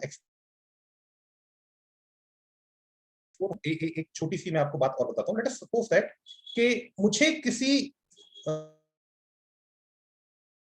राकेश भाई साहब टाइम है ना, मैं 2 या 3 मिनट और ले सकता हूँ क्या? जी जी जी जी बिल्कुल। जी भाई साहब, असल में टाइम मेरा पूरा हो गया था, इसलिए मैंने पूछा आपसे। एक छोटा सा काम और बताऊंगा जो आपको बहुत काम आएगा। हम क्रोमा कट करते हैं इन वीडियोस के अंदर, और वो क्रोमा कट कैसे करते हैं मैं वो चीज आपको बताता हूँ। तो सबसे पहले तो एक ग्रीन स्केल का एक वीडियो होना चाहिए, जो मेरे पास अभी है नहीं, तो मैं उसको डाउनलोड कर लेता हूँ। तो मैं एक रॉयल्टी फ्री वीडियो की साइट पर जाता हूँ किसी भी, और मैं ग्रीन बैकग्राउंड के साथ एक कोई भी वीडियो आपको सैंपल के लिए डाउनलोड करके दिखाऊं। लेट अस सपोज दैट ये वीडियो है मेरा, तो मैं इस वीडियो को डाउनलोड कर रहा हूँ। ये मेरा वीडियो डाउनलोड हो गया है। अभी डाउनलोड फोल्डर में है, मुझे क्रोमा कट करना है और उसके पीछे कुछ और बैकग्राउंड रखना है। ठीक है, मैं करता हूँ। तो अब वीडियो को लेकर के आना है, तो फिर से क्या काम करेंगे, इस पुराने वाले को डिलीट करते हैं, डिलीट का बटन दबा के। अब हम क्या काम करेंगे कि उस वीडियो को लेके आना है, इंपोर्ट पर जाएंगे, और वो वीडियो मेरा डाउनलोड्स में है, तो मैं डाउनलोड्स के अंदर जाऊंगा और ये वीडियो अभी भी किया था, इसको यहाँ पर लेकर के आऊंगा, इसको ड्रैग करूंगा और नीचे लेकर के आऊंगा। ये वीडियो मैं यहाँ पर लेकर के आ गया। ठीक है, ये वीडियो यहाँ गया। अब मुझे क्या करना है, इसका बैकग्राउंड चेंज करना है। तो मैंने इस वीडियो को यहाँ पर क्लिक किया, इसके ऊपर डबल क्लिक किया, डबल क्लिक है ना, देखिए यहाँ पर कुछ भी नहीं था। मैं इस वीडियो पर माउस से कर्सर को लेके आया, मैंने इसको डबल क्लिक किया, तो ये पूरे ऑप्शंस मेरे खुल गए वीडियो के अंदर के। मैंने यहाँ पर सिलेक्ट किया क्रोमा की, दिख रहा है आपको, मैंने यहाँ सिलेक्ट किया क्रोमा की, और उसके बाद सिलेक्ट कलर आ रहा है। तो मैंने यहाँ जो कस्टम सिलेक्शन के लिए एक ब्रश होता है, मैंने उसको सिलेक्ट किया, ये आपको दिख रहा होगा यहाँ पर, और इसके ऊपर क्लिक किया, और मैं अपने वीडियो के अंदर आया, और जिस कलर को खत्म करना है मैंने उस कलर को यहाँ पर क्लिक कर दिया। ये पूरा कलर यहाँ पर खत्म हो गया, ये पूरा का पूरा कलर यहाँ पे खत्म कर गया। इसको और अच्छे से मुझे क्लियर करना है, मुझे मतलब और उसको ब्लैक करना है, तो मैं इन चीजों को आगे पीछे करके एकदम ब्लैक हो जाएगा तब मुझे करना। अब इस वीडियो में जहां जहां ग्रीन होगा वो चीज खत्म हो जाएगी। मेरे पीछे के कुछ भी चीज आपको नहीं दिख रही है, मेरे पीछे ग्रीन स्क्रीन लगी हुई है। ग्रीन स्क्रीन ही क्रोमा में यूज करते हैं क्योंकि इंसान की जो बॉडी है उसमें कुछ भी ग्रीन नहीं है, उसमें कुछ भी ग्रीन नहीं है, दैट्स व्हाई पीछे ग्रीन स्क्रीन यूज की जाती है। हम जितनी भी पिक्चर देखते हैं, हम जितनी भी एनिमेटेड मूवीज देखते हैं, वो पूरी की पूरी मूवीज ग्रीन पिक्चर पर ही शूट होती है, चाहे बाहुबली हो या फिर जो भी हॉलीवुड की मूवीज आती हैं, ये एक्चुअल शूटिंग एरिया में नहीं होता, ग्रीन स्केल पर ही, ग्रीन बैकग्राउंड पर शूट होती है। इस तरह से क्रोमा काट दिया जाता है। ये क्रोमा कट गया, इसको ओके कर दीजिए, ये पूरा क्रोमा कट चुका है। अब आपको इसके पीछे कुछ और बैकग्राउंड डालना है, तो अब वो बैकग्राउंड आपको इसके पीछे रखना है, याद रखिए वो बैकग्राउंड उसके पीछे रखना है। तो ये लेयर ऊपर होनी चाहिए और वो बैकग्राउंड नीचे होना चाहिए। तो नीचे टाइम स्केल ऐड करने की जरूरत नहीं है क्योंकि टाइम स्केल ऑलरेडी ऐड है, और ये 0 से स्टार्ट करना है। तो मैं पहले पिक्चर ले आता हूँ, बैकग्राउंड ले आता हूँ, कोई वीडियो भी रख सकते हैं और पिक्चर भी रख सकते हैं। इंपोर्ट मीडिया पे गया और फिर से मैं कोई भी एक picture late us suppose that select कर लेता हूँ, जो पिक्चर मैंने ली हुई है। ये पिक्चर मेरे पास है एक लाइब्रेरी की, और इसको यहाँ पर लेकर के आ जाता हूँ, और इसको इस वीडियो के नीचे रखना है क्योंकि वो पीछे को रहेगी इसके। तो मैंने इसको ड्रैग करके लाया और पीछे रख दिया, और मुझे पूरे वीडियो में रखना है तो मैंने इसको पूरे वीडियो के लिए कर दिया लाइक दैट। और ये अब देखिए साइड से कट रहा है, तो इस पर राइट क्लिक कीजिए और क्रॉप फिट पे क्लिक कर दीजिए, crop fit, crop to fit, ये अपने आप क्रॉप टू फिट हो जाएगा। अब इसको प्ले करेंगे तो ये आदमी कहाँ गया आपको भी लगेगा। अभी थोड़ा धुंधला आपको इसलिए दिख रहा है क्योंकि अभी मैंने इसको रेंडर नहीं किया, तो उतनी अच्छी क्वालिटी इसके अंदर नहीं आ रही है। अब एक्सपोर्ट करेंगे तो अच्छी क्वालिटी आएगी। अभी आदमी कहाँ खड़ा था और हमने उसको कहाँ खड़ा कर दिया। अभी इस समय इस आदमी को कोई भी दिखेगा तो बड़े आराम से कहेगा कि आपकी इस लाइब्रेरी के अंदर ही है। आप देखिए ना, आपको कहीं भी, ये जो छोटी सी मैं बड़ा करके दिखाता हूँ, आप इसको कहीं भी जज नहीं कर सकते कि आदमी इस लाइब्रेरी के अंदर नहीं है। ये आदमी इस लाइब्रेरी के अंदर ही है। थोड़ी सी जो एज थिकनेस है उसको और मुझे दुबला करना पड़ेगा, क्योंकि लाइब्रेरी मेरी दुबली है, तो मैं एग्जैक्टली इस आदमी को लाइब्रेरी के अंदर खड़ा कर सकता हूँ और आपको महसूस भी होगा कि लाइब्रेरी के अंदर है। हम किसी को झूठ भी बोलेंगे कि हम वहां घूम के आए हैं, तो कोई आपको पकड़ नहीं पाएगा अगर आप एक अच्छे डिजाइनर हैं तो। इसके बाद सेम तरीका करना है, इसको एक्सपोर्ट करना है, कुछ नाम वाम डालना चाहते हैं, कुछ एलिमेंट ऐड करना चाहते हैं तो पिछली बार की तरह रहेगा। आपने क्रोमा कट कर दिया, क्रोमा ग्रीन स्क्रीन पे ही कट होगा हमेशा। तो इस तरह से हम वीडियो को एक्सपोर्ट करके यहाँ से बाहर निकाल सकते हैं। वंडरफुल फिल्मोरा एक बहुत ही आसान सा सॉफ्टवेयर है। जब आप इस पर बैठेंगे तब आपको स्टार्टिंग में 1.5 से 2 घंटा ऐसा महसूस होगा कि मैं इसको कभी नहीं सीख सकता। मैं इसलिए बता रहा हूँ क्योंकि मुझे भी ऐसा लगा था, लेकिन पेशेंस रखिएगा, धैर्य रखिएगा, यूट्यूब से कुछ ट्यूटोरियल देखिएगा, जस्ट टाइप कीजिए how to cut chroma in wonderful Filmora. एक वीडियो मिलेगा 2 मिनट का, 3 मिनट का, पेशेंस से देखिए और उस चीज को यहाँ अप्लाई करने की कोशिश कीजिए। 2-3 बार गलत करेंगे, थोड़ा सा अंदर से गुस्सा आएगा, लेकिन 5वीं-6वीं बार में यू विल मेक इट, आप उसको कर लेंगे और वो चीज आपकी हो जाएगी। तो मेरे ख्याल से भाई साहब मेरी बात यहीं खत्म होती है। अगर किसी का धन्यवाद, कोई धन्यवाद। प्रश्न होगा तो धन्यवाद भाई साहब, धन्यवाद हरीश जी भाई साहब। और फटाफट चैट बॉक्स में अपने कोई प्रश्न है तो जी। फटाफट लिख दीजिए।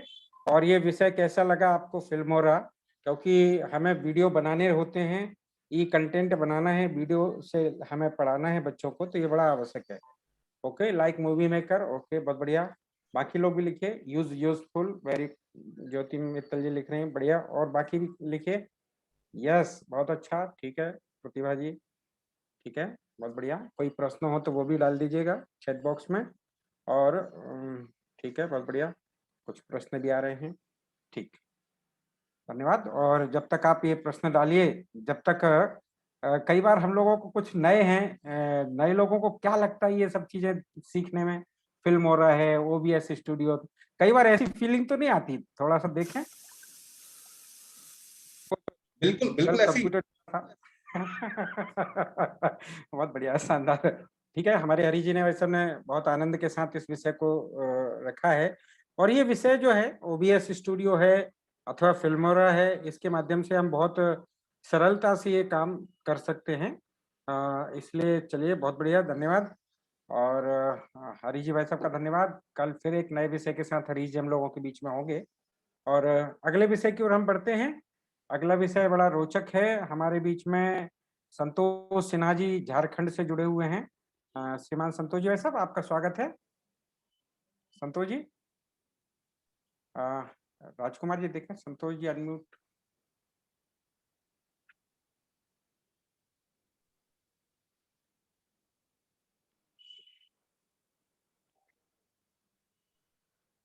चलिए, संतोष जी। जुड़े हैं हाँ संतोष। जी सर। जी जी जी, नमस्कार, स्वागत है भाई साहब आपका। और डाटा चोरी और कैसे हम सुरक्षित रहें इस सबसे, एक नया और यूनिक विषय लेकर संतोष जी हम लोगों के बीच में है। मैं सीधे ही संतोष जी से आग्रह करता हूँ कि विषय प्रारंभ करें। देखिए, ये जो पूरा प्रशिक्षण है, मैंने कहा कि ये नए आचार्यों के हिसाब से भी है, पुराने आचार्यों के हिसाब से भी है, जो कंप्यूटर के जानकार हैं उनके लिए एडवांस विषय हैं, और जो नए हैं उनके लिए छोटे छोटे नए विषय भी इसमें सम्मिलित होंगे। इसलिए आप घबराइएगा मत कि कोई कठिन विषय आ रहा है, तो आप समझने की कोशिश कीजिएगा। जैसे हरी जी ने कहा कि हम ये सारी चीजें एक दूसरे से सीख सीख कर भी, उनने भी कोई कंप्यूटर सीखा नहीं है और वो इसी प्रकार से कंप्यूटर जान पाए हैं। तो सीधे ही अब मैं संतोष जी से आग्रह करता हूँ, विषय प्रारंभ करें। संतोष जी। हाँ हाँ, बिल्कुल बिल्कुल, धन्यवाद। इस मन से जितने भी हम आप सभी महानुभाव जुड़े हैं, सभी का स्वागत है। और हरीश जी ने बताया कि उन्होंने कभी कंप्यूटर ट्रेनिंग नहीं लिया, तो बात भी वो बस गूगल से हेल्प लेकर और समय देकर उन्होंने जो कुछ किया है वो अनुकरणीय है। ये बहुत बहुत प्रेरणा वाली बात है। मेरा आग्रह संयोजक मंडल से होगा कि मैं एक और भी नाम से जुड़ा हुआ हूँ। मैं सेम नाम से 2 बार जुड़ा हुआ हूँ, एक लैपटॉप से, एक मोबाइल से। तो कृपया उसको भी को होस्ट बना दें ताकि मैं स्क्रीन शेयर कर सकूं। हाँ बिल्कुल, आप स्क्रीन शेयर, राजकुमार जी। हाँ, वो एक्चुअली ओके ओके ओके।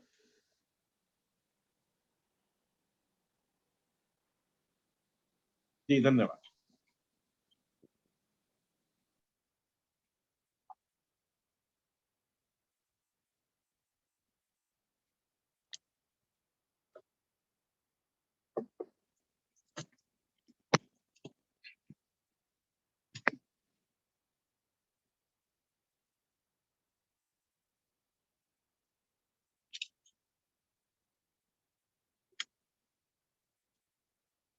जैसा कि आज हम लोग देखते हैं कि हर चीज को हम लोग ऑनलाइन करना चाहते हैं, पेमेंट्स ऑनलाइन करना चाहते हैं, या जो कुछ भी करना चाहते हैं, बहुत ही अच्छा साधन है, करना भी चाहिए, लेकिन कहीं ना कहीं फाइनेंशियल फ्रॉड के शिकार भी हो जाते हैं। तो डेटा थेफ्ट, डेटा की चोरी, वो है क्या? आजकल पूरी दुनिया में डेटा चोरी एक बड़ा समस्या हुआ है। तो डेटा चोरी क्या है, किस कॉन्सेप्ट के तहत कैसे इसको चोरी किया जाता है, क्या उसका चोरी करने का पर्पस है, और किस तरीके से वो हम फाइनेंशियल फ्रॉड का शिकार होते हैं, और अंत में कैसे हम इससे बच सकते हैं, इस चीज को हम को समाग्रहित करने का प्रयास किया जा रहा है एक छोटे से वीडियो के साथ।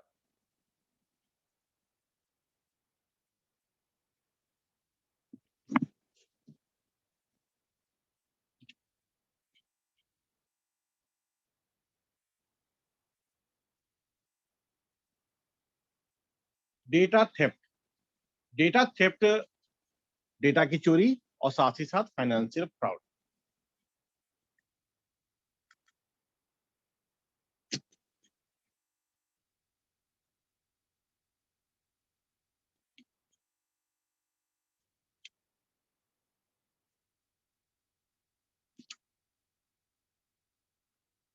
एक टर्म आता है वेब सर्वर। ये वेब सर्वर क्या है? वेब सर्वर जो है यहाँ पे हमको दिख रहा है, ये वेब सर्वर भी एक तरह का कंप्यूटर है। वेब सर्वर भी एक काइंड ऑफ कंप्यूटर है।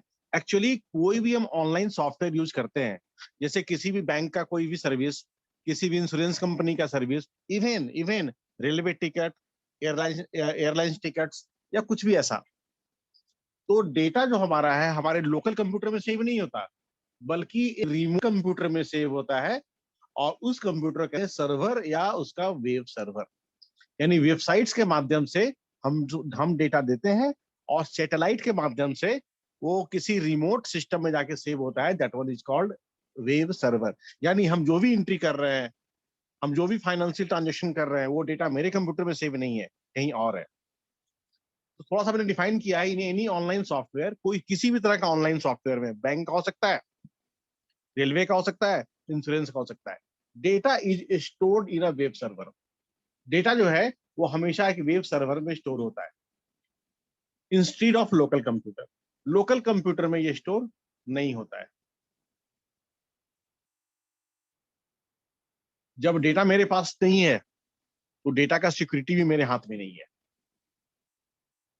अब आप कहेंगे कि वो कौन कौन से सेक्टर्स हैं? तो वैसे कोई भी सेक्टर्स जिसमें हम इंटरनेट के मदद से किसी एप्लीकेशन को या वेबसाइट को खोलकर हम कोई भी हम एंट्री करते हैं, वर्क करते हैं, जैसे banking, insurance, even even Facebook upload, ये सारा हमारा वेब सर्वर में जाके डेटा स्टोर होता है।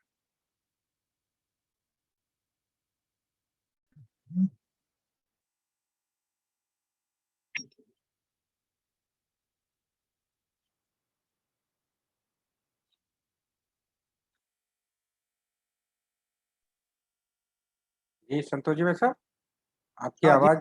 जी जी आवाज। हाँ हाँ। अब यहाँ पे हम देखें, एक मैं एग्जांपल दिखा रहा हूँ कैसे डेटा मेरा वेब सर्वर में स्टोर होता है।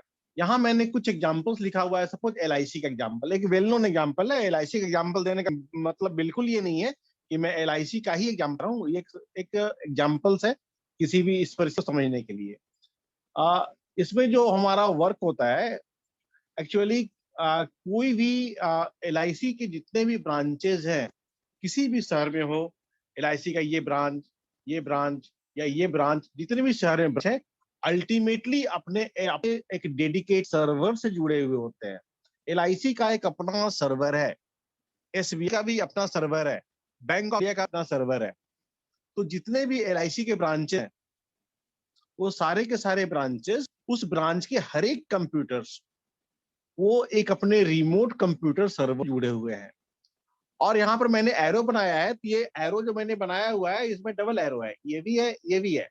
इसका मतलब है कि अगर किसी भी कंप्यूटर में कोई भी काम हो रहा है, तो डेटा उनके लोकल कंप्यूटर में सेव ना होकर वो कहाँ जाके सेव है? सर्वर में।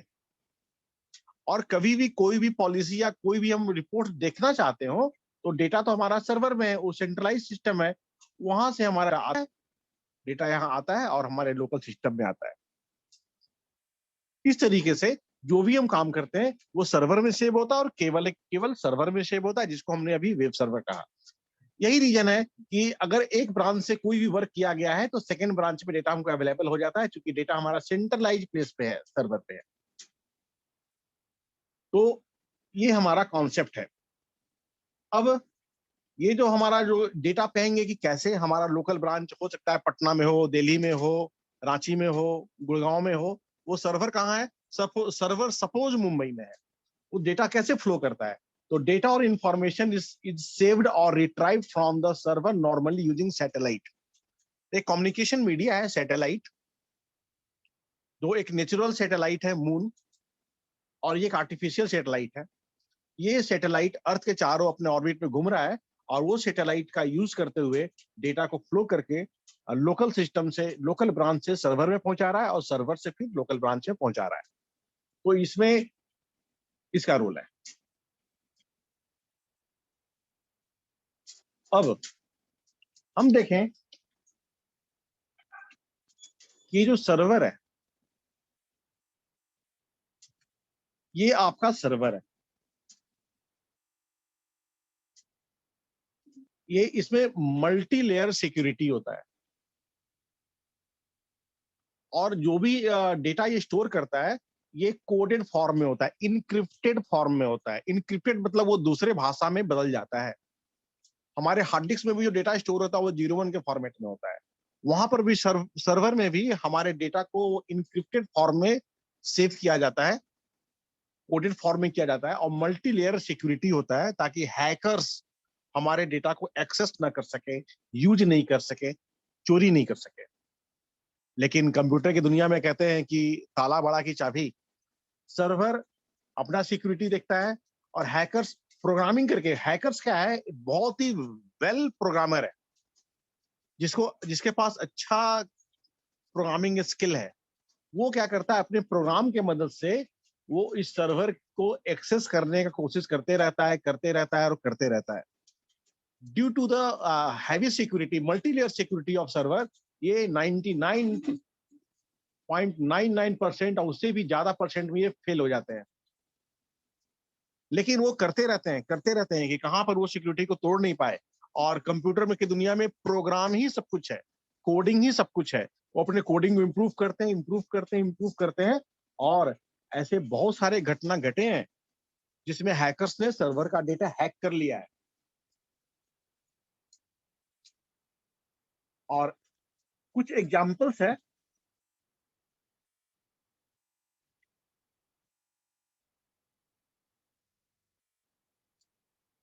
तो एक group of hackers may try to access data stored in a web server. तो वेब सर्वर में जो डेटा स्टोर है उसको एक ग्रुप ऑफ हैकर्स अक्सर ट्राई करते रहते हैं कि डेटा किसी तरह से हम चोरी कर ले। अभी दिखाएंगे वो डेटा को चोरी करके वो क्या उसका मिसयूज करेंगे। अब वो डेटा को चोरी कर लिए, वो कहलाता है डेटा ब्रीच। अगर सर्वर से डेटा चोरी हो रहा है, एक्सेस हो जा रहा है उनका डेटा, तो डेटा ब्रीच कहलाता है। कुछ मेजर डेटा ब्रीच है, जैसे याहू डेटा ब्रीच 2017 में हुआ था, जिसमें 3 बिलियन अकाउंट्स अफेक्ट हुए थे।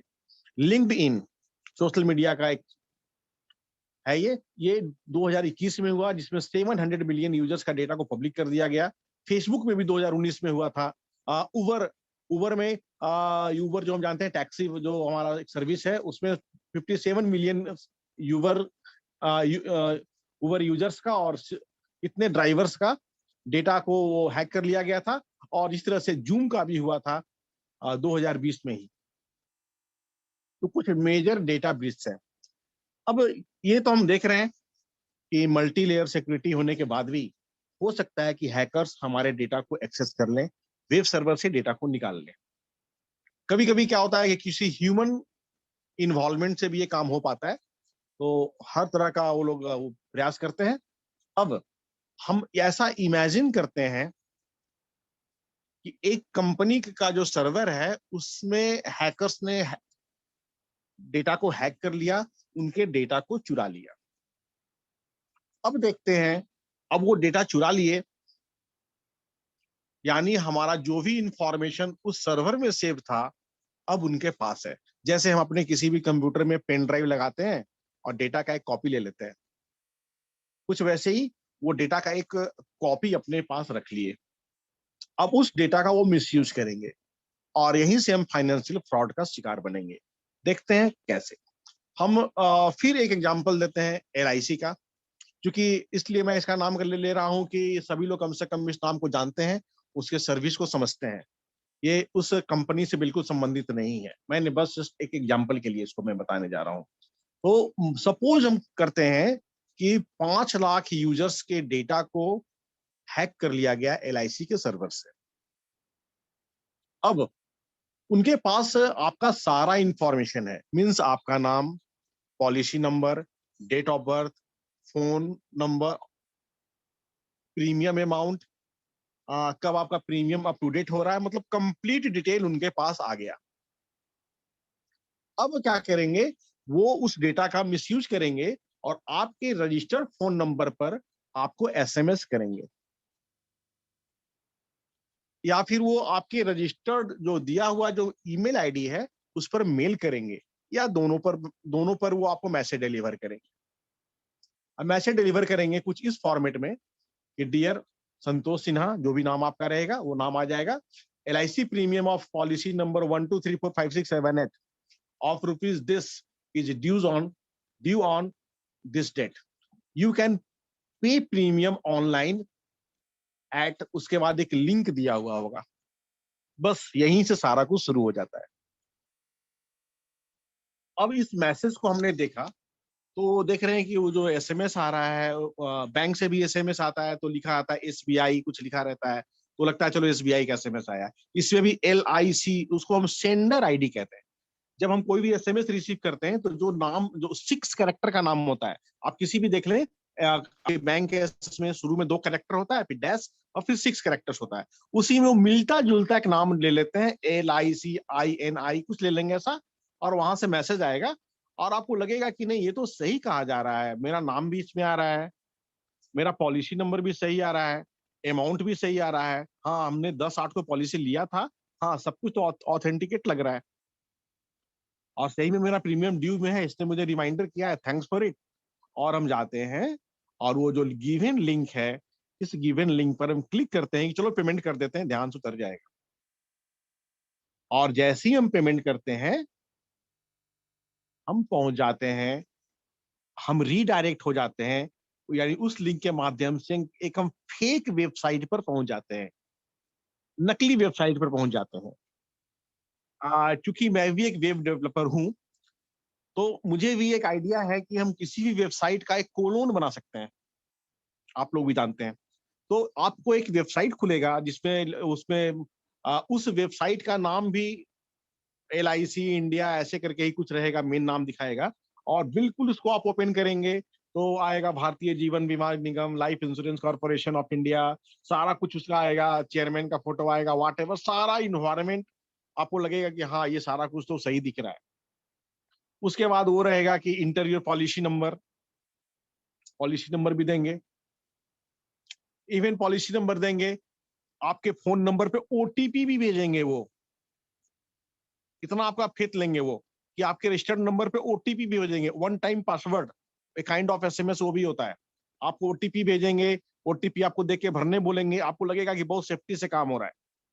और उसके बाद वो पेमेंट आप अमाउंट भी वहां पे आ जाएगा, आप पेमेंट करेंगे और your payment will go to the hackers account. जो भी आपने पेमेंट किया है वो हैकर के अकाउंट में चला जाएगा, इंस्टीड ऑफ रियल प्लेस के पास ही नहीं गया, सही जगह पे नहीं गया, and finally you are a victim of financial fraud.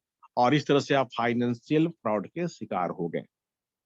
बाद में LIC से आपको रियल मैसेज आएगा कि आपका प्रीमियम ड्यू है, आप कहेंगे हमने पेमेंट किया है, फिर बाद में चेक होगा कि नहीं आपका पेमेंट नहीं हुआ है, means you are cheated.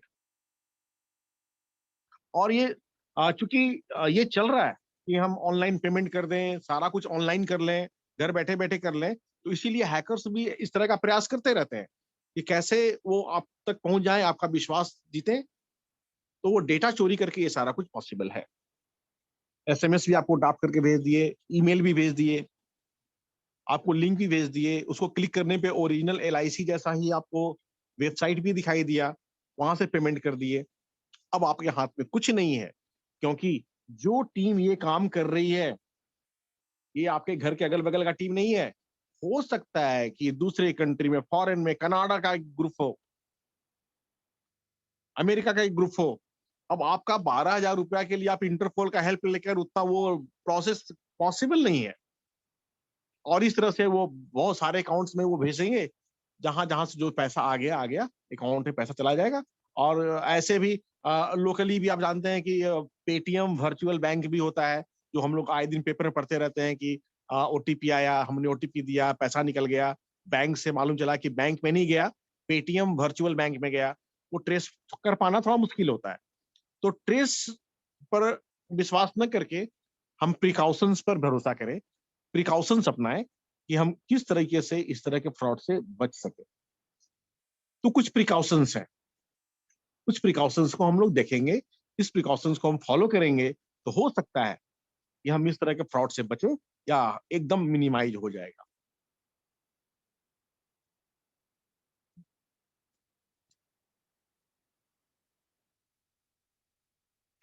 Precautions regarding digital transaction, किसी भी तरह के डिजिटल ट्रांजेक्शन आप करते हैं, कुछ पॉइंट्स हैं, इस पॉइंट्स को आप ध्यान में रखें, आप बहुत सेफ रहेंगे।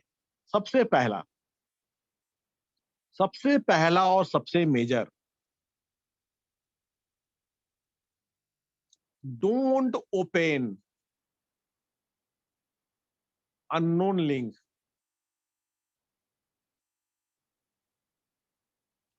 कोई भी अननोन लिंक हो उसको आप ओपन न करें, स्पेशली फॉर पेमेंट पर्पस, जो एग्जांपल मैंने अभी आपको दिया। तो पहला काम तो हम ये जाने कि ठीक है, एलआईसी का हम ये नहीं कह रहे हैं कि सारा लिंक फ्रॉड ही हो सकता है, 0.0001% तो पॉसिबिलिटी है। तो किसी भी लिंक को क्लिक करके हम पेमेंट नहीं करें। नॉर्मली ये लिंक थोड़ा लंबा होता है, आपने नोटिस किया होगा, वो लिंक दिखा रहता है, थोड़ा लंबा होता है। उस लिंक को क्लिक करके पेमेंट न करें। तो आप कहेंगे कि मीन्स इसका मतलब क्या, कि ये डिजिटल ट्रांजेक्शन को बंद कर दिया जाए? वो तो लिंक भेजते हैं, सही वाला भी तो हमारे पास आएगा, तो डिजिटल ट्रांजेक्शन को तो बढ़ावा नहीं मिलेगा। मैंने ये सब नहीं कहा कि डिजिटल ट्रांजेक्शन आप न करें, मैंने कहा कि उस लिंक का उपयोग नहीं करें यथासंभव। उसकी जगह पे आपको क्या करना है,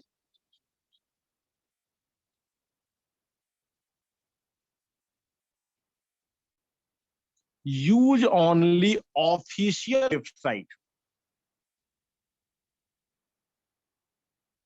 यूज ओनली ऑफिशियल वेबसाइट।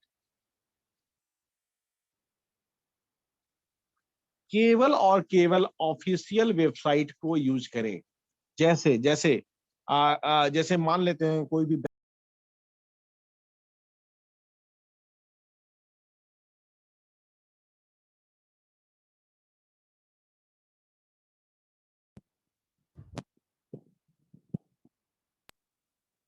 हाँ एक फोन आ गया था जी जी तो डायरेक्ट उस बैंक के ऑफिशियल वेबसाइट को अपने ब्राउजर में जाकर ओपन करें और डायरेक्ट नाम टाइप करें, www.bankofIndia.com, जो भी नाम है। गूगल सर्च भी नहीं करें तो ज्यादा बेहतर, सीधे ब्राउजर पे जाए और नाम को टाइप करें। उसके बाद वहां से जो पेमेंट करेंगे 110% सिक्योर है आपका पैसा। इसमें जो उस वेबसाइट को ओपन करके करेंगे तो भी आपको प्रीमियम पे करने का ऑप्शन मिलेगा, वहां से आप पे करें। ऑफिशियल वेबसाइट को खोलकर उसको आप पेमेंट करें। अब आप कहेंगे ऑफिशियल वेबसाइट कहाँ मिलेगा? आपने देखा होगा कभी भी आप प्रीमियम पे करते हैं तो रिसिप्ट है, तो उसमें उसका www करके शुरू होता है, वो एड्रेस लिखा हुआ रहता है। www से जो भी नाम रहता है वो वेबसाइट का नाम रहता है। उसको आप डायरेक्ट लिख कर ओपन करें। उसके सर्टिफिकेट पे रहता है, नहीं मिल पा रहा है बैंक से, उस इंश्योरेंस कंपनी से पूछ लेंगे आपका ऑफिशियल वेबसाइट एड्रेस क्या है, और सीधे आप वहां पर जाएं, गूगल में जाएं, या मतलब कि जो ब्राउजर जो भी यूज करना चाहते हो आप, उसमें आप जाएं, मोजिला, क्रोम, कहीं भी, और वो उस एड्रेस को टाइप करें, तो वही चीज ओपन हो जाएगा। और वहां से भी आप अपना policy number, phone number, amount, whatever, सारा कुछ वहां से पेमेंट करें। और ये सबसे सेफ तरीका है। आ, किन्हीं को अभी तक कुछ बोलना हो तो हो सकते हैं, हैंड रेज कर सकते हैं। ठीक है सर, धन्यवाद। और आपके जो प्रश्न है, एक हाँ, बार कोई और प्रश्न है सभी लोग चैट बॉक्स में लिख देंगे। ये जो डाटा सिक्योरिटी है और हम कैसे इस फ्रॉड से बच सकते हैं, उसके विषय में बड़ा अच्छा विषय हमारे बीच में संतोष जी भाई साहब रख रहे हैं। तो कांता मलिक जी हैं जिन्होंने हैंड राइज किया है। जी कांता जी, आप अनम्यूट कीजिए। कांता मलिक जी, अनम्यूट कीजिए। Sir thank you sir. जी जी, पूछिए क्या पूछिए। हाँ जी सर, पहले तो मैं धन्यवाद करना चाहूंगी सर। मैं तो गेम की टीचर हूँ और इतनी सारी आप जानकारी दे रहे हो, विद्या भारती का नाम कर रहे हो। और दूसरी चीज, ये हम तो डरते ही है सर, ये पैसे की जो ट्रांजैक्शन है भी निकलवाना और इन सब चीजों में डर ही लगता है। लेकिन सर ये जो बता रहे हैं धीरे धीरे भी हर चीज का, सर काफी यूजफुल है, मुझे बहुत अच्छा लग रहा है। बहुत बढ़िया, बिल्कुल। धन्यवाद। धन्यवाद थैंक यू कांता सर। जी।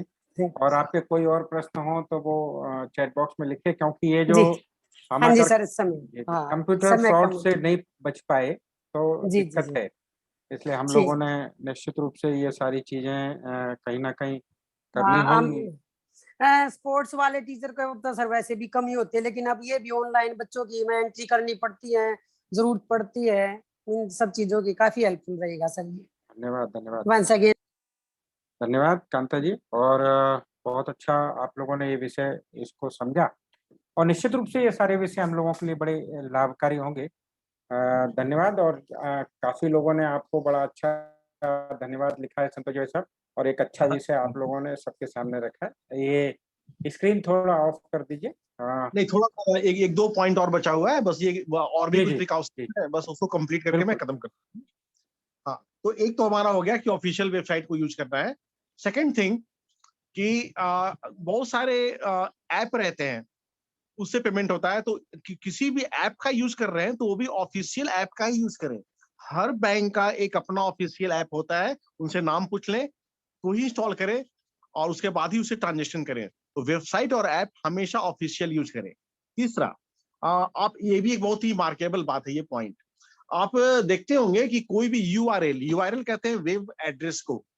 अब जिस किसी भी वेब एड्रेस में, आप एकदम नोट कर लेंगे, जो लोग कंप्यूटर खासकर नहीं है, HTTP लिखा हुआ होता है, it is not safe for payment purpose. और जो यूआरएल के आगे HTTPS लिखा होता है, मेरा एक स्क्रीन बैक हो गया। Okay, HTTPS। हाँ, HTTPS जो लिखा होता है ये सिक्योर्ड होता है। मैं इसी स्क्रीन को दोबारा दिखा रहा हूं।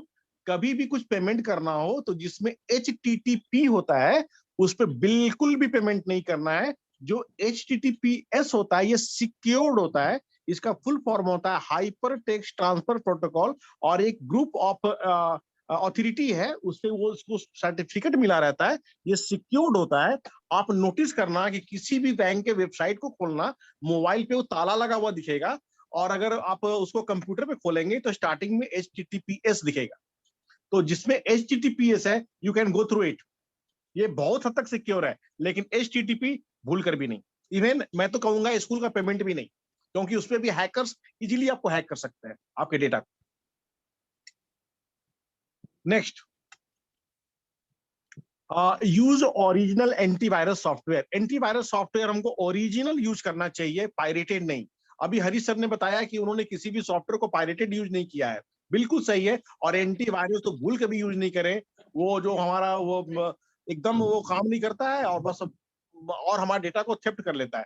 तो आप ओरिजिनल एंटीवायरस करते हैं तो कहीं ना कहीं मेलवेयर से और हैकर से आपके डिवाइस को वो सिक्योरिटी प्रदान करता है, और बहुत हद तक आप डायरेक्ट भी आप सेफ हो जाते हैं। जो आईडी पासवर्ड आप डालते हैं वो बहुत हद तक सिक्योर्ड होता है फायरवॉल के माध्यम से भी।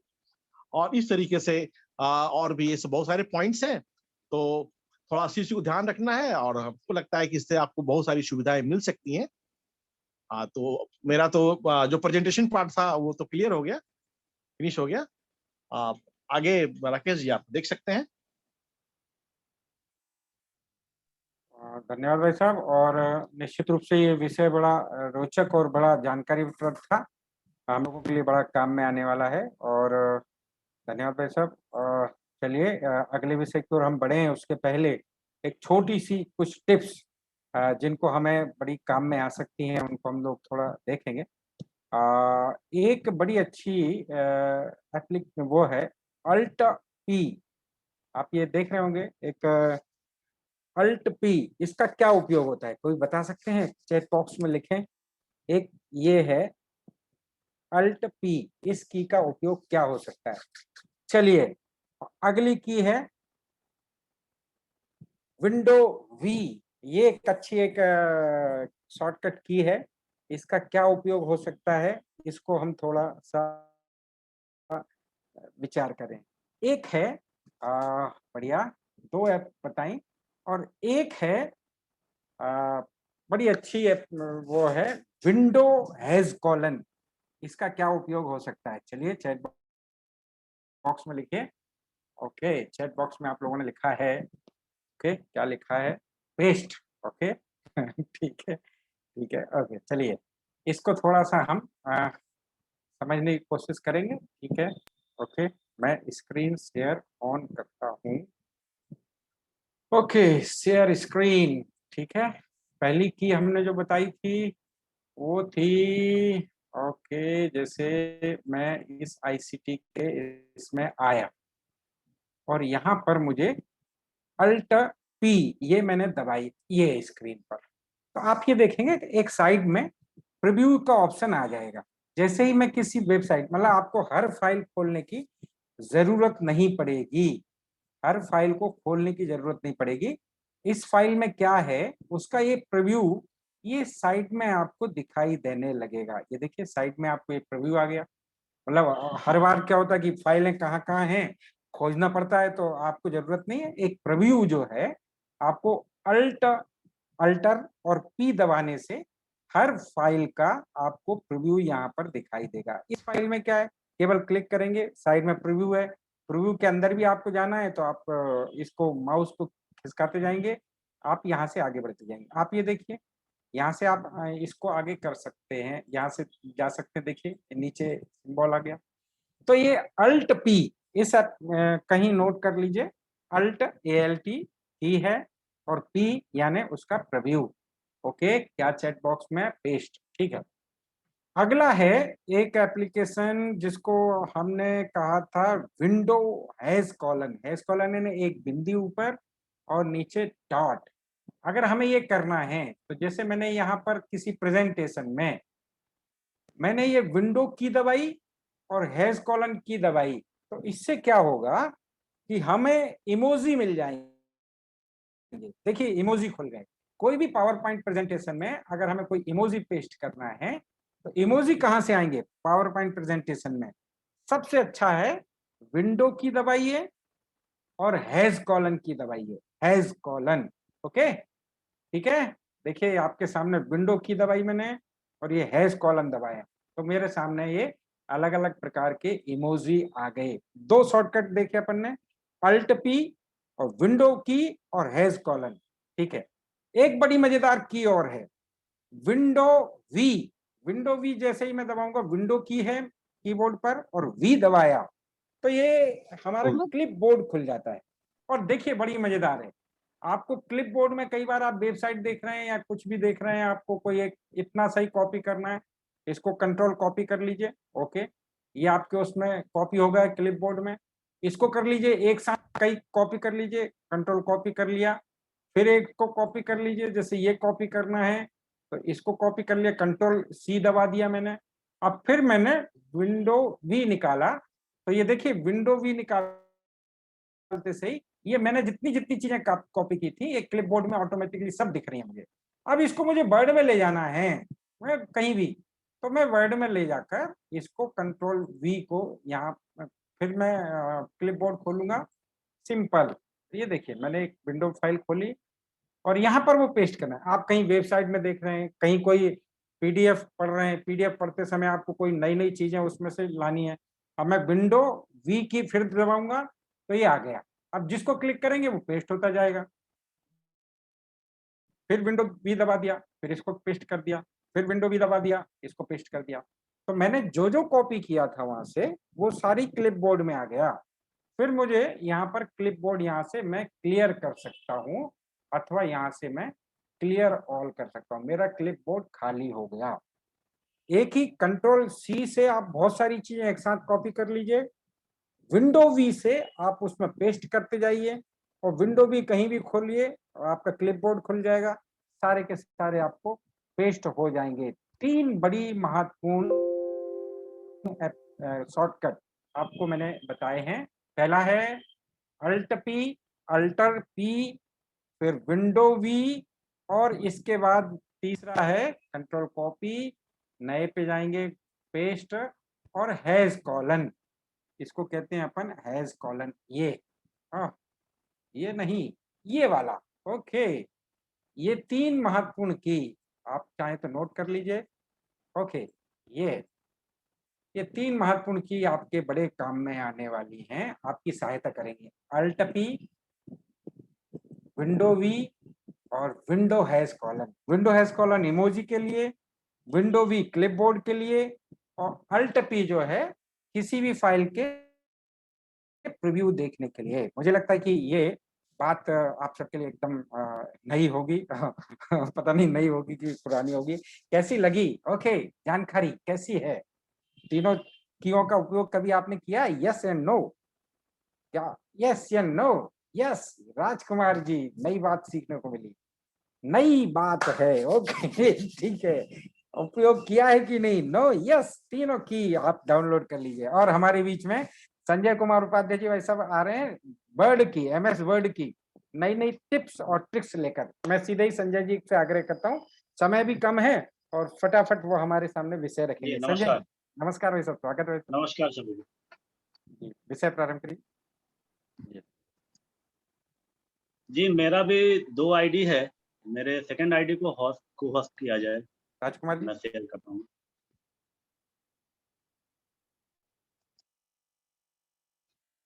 जैसा कि हम लोग जानते हैं, MS वर्ड जो है एक वर्ड प्रोसेसिंग सॉफ्टवेयर है। इसके अंदर हम लोग अपने टेक्स्ट को लिखते हैं। स्क्रीन शेयर कर लीजिए, आप कोई दिक्कत नहीं। जी।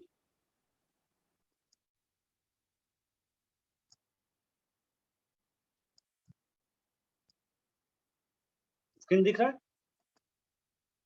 जी, आप दिखने।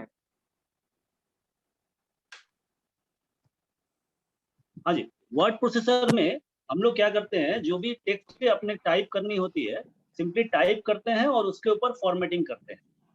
तो अभी हम लोग कुछ एक नए फीचर्स को जानेंगे कि किस तरीके से अपने डॉक्यूमेंट्स को और हम इंटरेक्टिव बना सकते हैं। तो इसके लिए पहला फीचर जो आज मैं बताने जा रहा हूँ वो है मेल मर्ज। मेल मर्ज एक ऐसा फीचर है वर्ड प्रोसेसर के अंदर जिसमें आप 2 डॉक्यूमेंट को आपस में मिला सकते हैं। 2 डॉक्यूमेंट इन द सेंस ये है कि एक मेन डॉक्यूमेंट होता है जहाँ पे हमारा कोई इंफॉर्मेशन होता है और हम वो इंफॉर्मेशन चाहते हैं कि नंबर ऑफ रिसिपेंट को डिलीवर करें, एक से ज्यादा लोगों को डिलीवर करें, तो ये हम कर सकते हैं। इसको करने के लिए अपने पास ये 2 डॉक्यूमेंट क्रिएट करने होते हैं। ये जैसे मैंने एक सिंपल सा एक डॉक्यूमेंट यहाँ पे क्रिएट करा है, आपके स्क्रीन पे दिख रहा होगा। ये जस्ट एक क्विज का डिटेल है जिसको मैंने टेबुलर फॉर्म में यहाँ क्रिएट किया है, जिसमें मैंने 3 फील्ड रखे हैं, नेम, क्विज और रैंक। ये आप यहाँ मेनू है अपने पास, तो आप इंसर्ट मेनू से इसको हम इजीली यूज कर सकते हैं। इससे इंसर्ट टेबल्स को इंसर्ट करके और यहाँ रिकॉर्ड इस तरीके से रख सकते हैं। तो जहाँ हम रिसिपेंट का डेटा रखते हैं, इसको हम लोग बोलते हैं डेटा सोर्स। और एक दूसरा डॉक्यूमेंट है, जैसे ये एक डॉक्यूमेंट है जिसमें ये सर्टिफिकेट हम बनाना चाहते हैं। जो लोग भी वहाँ पे रैंक लाए हैं, उन सभी के लिए हम एक सर्टिफिकेट जनरेट करना चाहते हैं। तो इसके लिए हमारे पास एक टूल है जिसको हम मेल मर्ज बोलते हैं, और इस मेल मर्ज के माध्यम से हम इन सभी रैंक होल्डर्स के लिए एक सर्टिफिकेट जनरेट कर सकते हैं। तो आइए देखते हैं हम लोग कि किस तरीके से इस काम को हम कर सकते हैं। तो पहले ये फाइल हम बनाएंगे डेटा सोर्स, और इस फाइल का नाम जैसा कि आप देख रहे हैं, इस फाइल का नाम है क्विज डेटा। इस फाइल का नाम है क्विज डेटा, और ये जो फाइल जिसमें ये सर्टिफिकेट बना हुआ है, ये जस्ट एक फॉर्मेट है, जस्ट एक फॉर्मेट है, इसमें किसी का नाम नहीं है, ब्लैंक फॉर्मेट है। इसको हम लोग बोलेंगे मेन डॉक्यूमेंट। हम लोगों को मेल मर्ज का जो स्टेप फॉलो करना है वो मेन डॉक्यूमेंट के अंदर ही करना है। तो हम लोग डेटा सोर्स जो बनाए हैं पहले उसको सेव कर लें और बंद कर लें। अब हम यहाँ पे अपने मेन डॉक्यूमेंट पे आ गए, जहाँ सर्टिफिकेट मेरा फॉर्मेट बना हुआ है। इस जगह पे अपने को यहाँ मेलिंग ऑप्शन आता है, मेलिंग टैब आपको दिख रहा होगा स्क्रीन पे। मेलिंग पे क्लिक करेंगे, सेलेक्ट रिसिपेंट पे जाएंगे, और सेलेक्ट रिसिपेंट से यूज एग्जिस्टिंग लिस्ट ऑप्शन को क्लिक करेंगे। इसको क्लिक करने से आपने जो फाइल बनाया है वो फाइल आपको सेलेक्ट करना है। तो जैसे मैंने जो फाइल बनाया है वो इस जगह पे स्टोर्ड है, तो मैं इस जगह से यहाँ से क्विज डेटा ये फाइल यहाँ से सेलेक्ट कर रहा हूँ। तो सेलेक्ट करेंगे अपने फाइल को और यहाँ पे ओपन करेंगे, तो ये आपका डेटा इस मेन डॉक्यूमेंट के साथ अटैच हो गया। अब अपने को जहाँ जो डेटा डालना है उसके अकॉर्डिंगली वहाँ पे कर्सर को मूव करेंगे।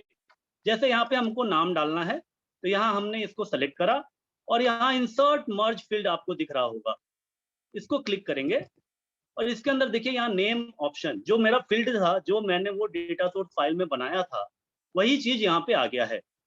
आप यहाँ से इसको क्लिक करें तो यहाँ देखिए ये नाम यहाँ पे इस तरीके से आ जाएगा। सिमिलरली यहाँ पे रैंक में आप यहाँ इंसर्ट फील्ड में जाएं, और जो रैंक वहाँ कॉलम में टेबल में हमने डाला था सेम चीज यहाँ पे डालें। इसको फिर थोड़ा सा फॉर्मेटिंग,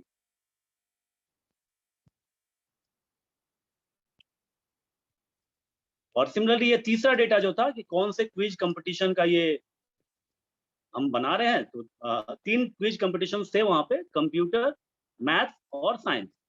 तो ये क्विज फील्ड के अंदर वो डिटेल्स वहाँ रखे हुए थे। तो ये 3 डिटेल मैंने उस टेबल से वहाँ से लिया जो हमने वहाँ पे बना के रखा था डेटा सोर्स के अंदर में।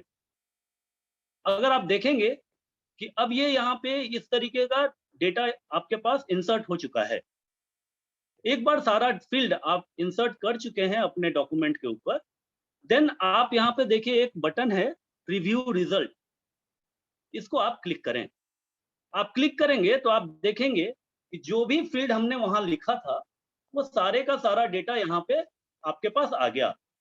आप एक एक करके, जैसे मैंने वहां पे 9 लोगों के बारे में लिखा था, 3 फर्स्ट सेकंड थर्ड साइंस में जो किए थे, फर्स्ट सेकंड थर्ड जो कंप्यूटर में किए थे, और फर्स्ट सेकंड थर्ड जो मैथ्स में किए थे। तो यहाँ पे हम उसको चेंज करके देख सकते हैं कि ये क्या 9 स्टूडेंट का डिटेल यहाँ आ गया। तो आप देखेंगे यहाँ चेक करके तो आपको दिखेगा कि ये सारा डिटेल वहां से ऑटोमेटिकली यहाँ पे आ गया। ठीक है, तो आपको अगर लगता है कि ये सारा चीज आ गया, then just you have to click on the finish and merge button. इसको जैसे हम क्लिक करेंगे, इसके पास ऑप्शन आता है एडिट इंडिविजुअल डॉक्यूमेंट। आप जैसे इसको क्लिक करेंगे, आप देखेंगे कि ये सारे रिकॉर्ड ऑल सेलेक्ट करके ओके को क्लिक करेंगे, आप देखेंगे कि ये सारे बच्चों का सर्टिफिकेट ऑटोमेटिकली जनरेट हो गया।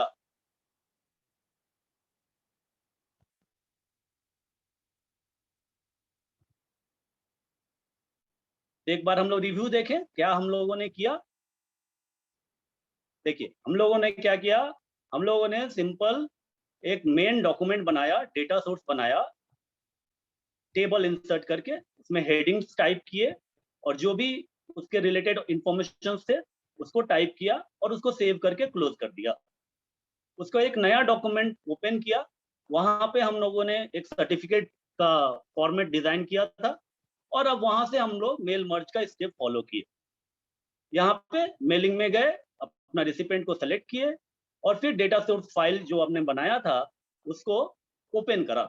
ओपन करने के बाद कर्सर को उस पर्टिकुलर पोजीशन पे प्लेस करा जहां हम उसको इंसर्ट करना चाहते हैं फील्ड्स को। तो हमारे पास यहाँ पे 3 फील्ड थे, तो उसके अकॉर्डिंगली ये तीनों डाटा यहाँ पे इंसर्ट हुई हैं। जैसे यहाँ नेम इंसर्ट हुआ, रैंक इंसर्ट हुआ और टाइप ऑफ क्विज इंसर्ट हुआ।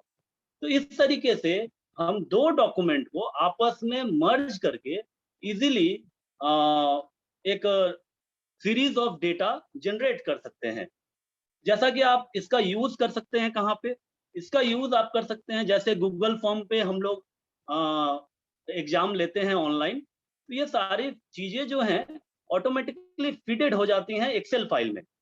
तो एक्सेल फाइल में भी जो चीजें फीडेड हो रहती हैं, तो आप चाहेंगे तो उसको as a data source use कर सकते हैं। जस्ट सिंपली आपको क्या करना है, मेलिंग में जाके जस्ट रिसिपेंट में जाएंगे और रिसिपेंट में जहां यूज एग्जिस्टिंग कर रहे हैं ना, तो आपको एक्सेल फाइल सिर्फ सेलेक्ट कर लेना है।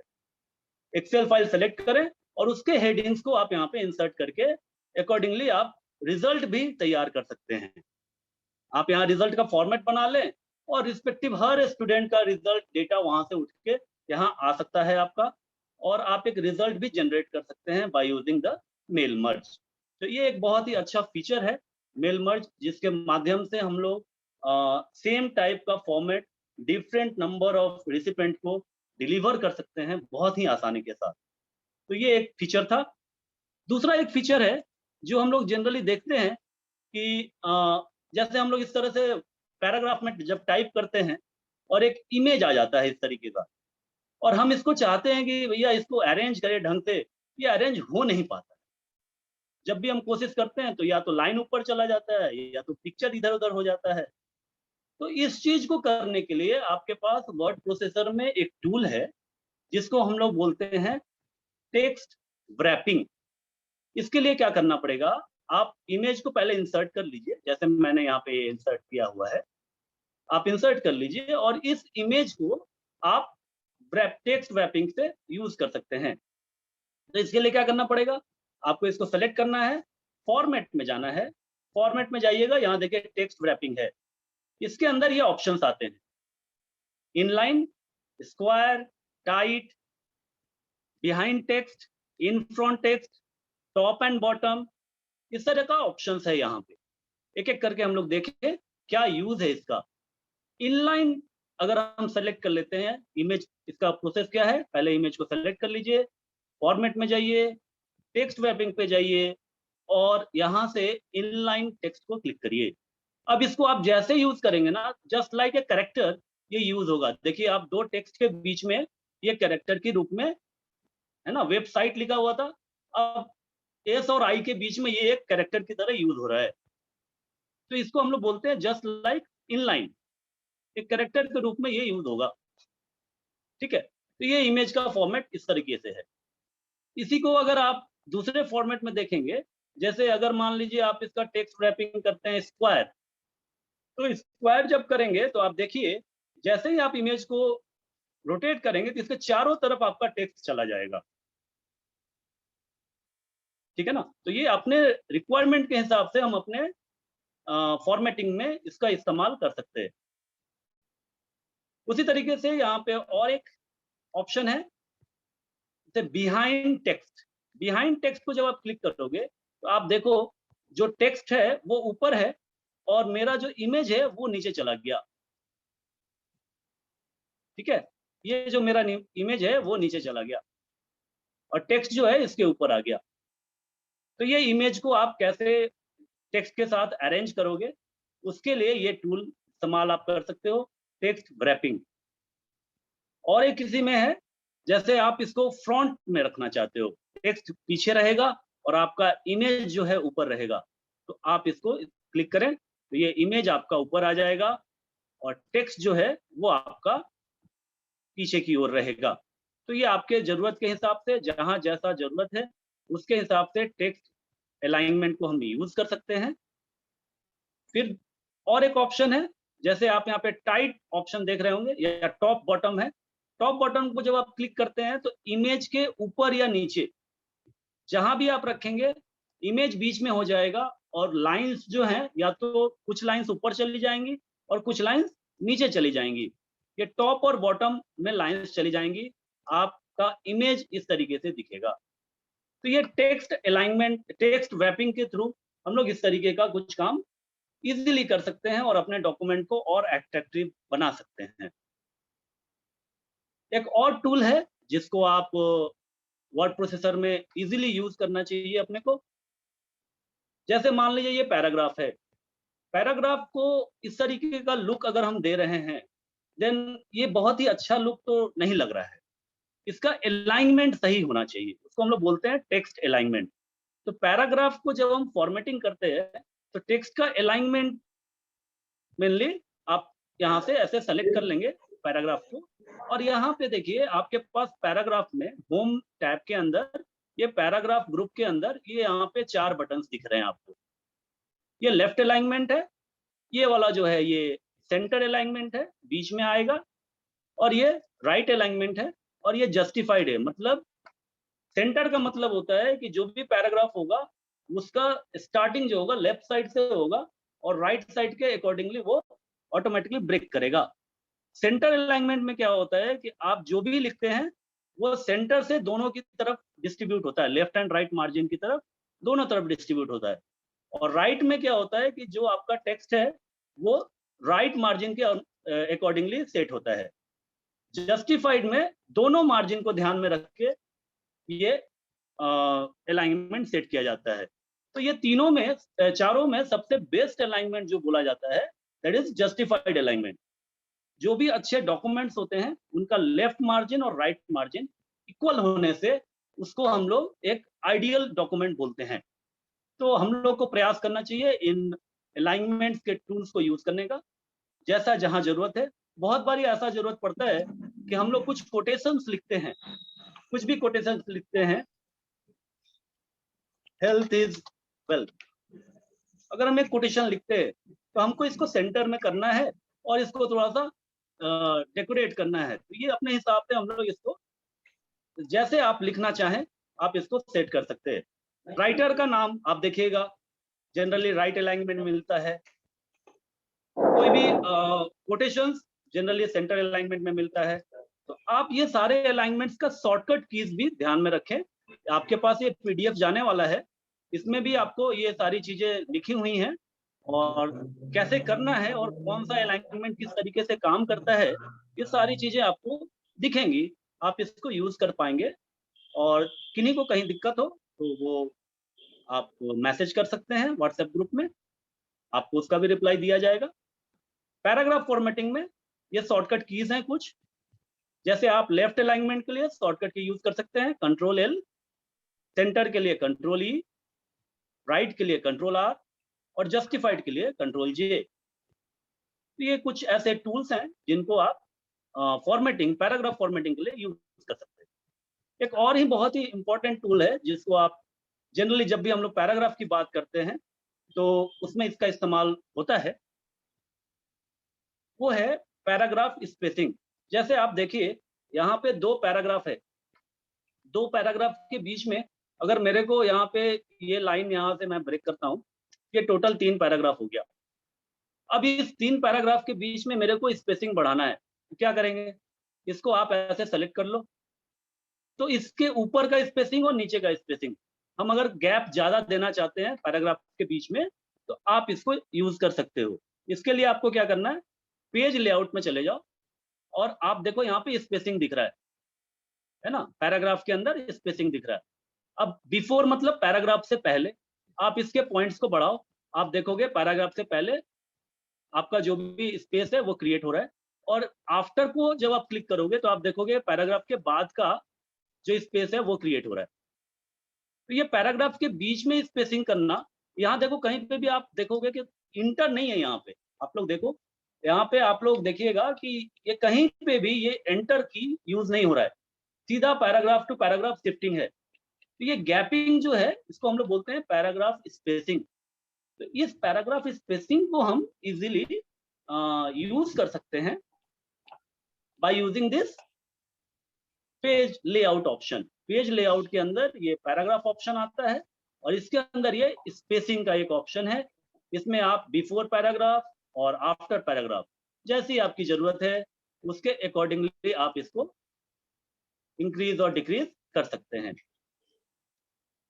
उसके बाद है आप इसी पैराग्राफ के अंदर पे अगर इंडेंटेशन की बात करें हम लोग, तो इंडेंटेशन एक बहुत ही इंपॉर्टेंट पार्ट है। जैसे अगर आप देखते हैं कि मार्जिन इतना है, लेकिन पैराग्राफ जो है वो इतना छोटा छोटा है। जैसे ये पैराग्राफ मैंने इतना छोटा कर लिया, आप देखो यहाँ पे ये लाइन जो है मार्जिन उतना है, लेकिन मेरा ये कंटेंट जो है इतना ही टाइप हो रहा है। ठीक है, आप देखो ये कंटेंट मेरा इधर हो गया।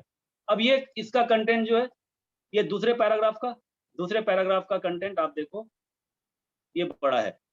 तो इस तरीके से हम लोग कर सकते हैं बाय यूजिंग इंडेंटेशन। इंडेंटेशन क्या है? मार्जिन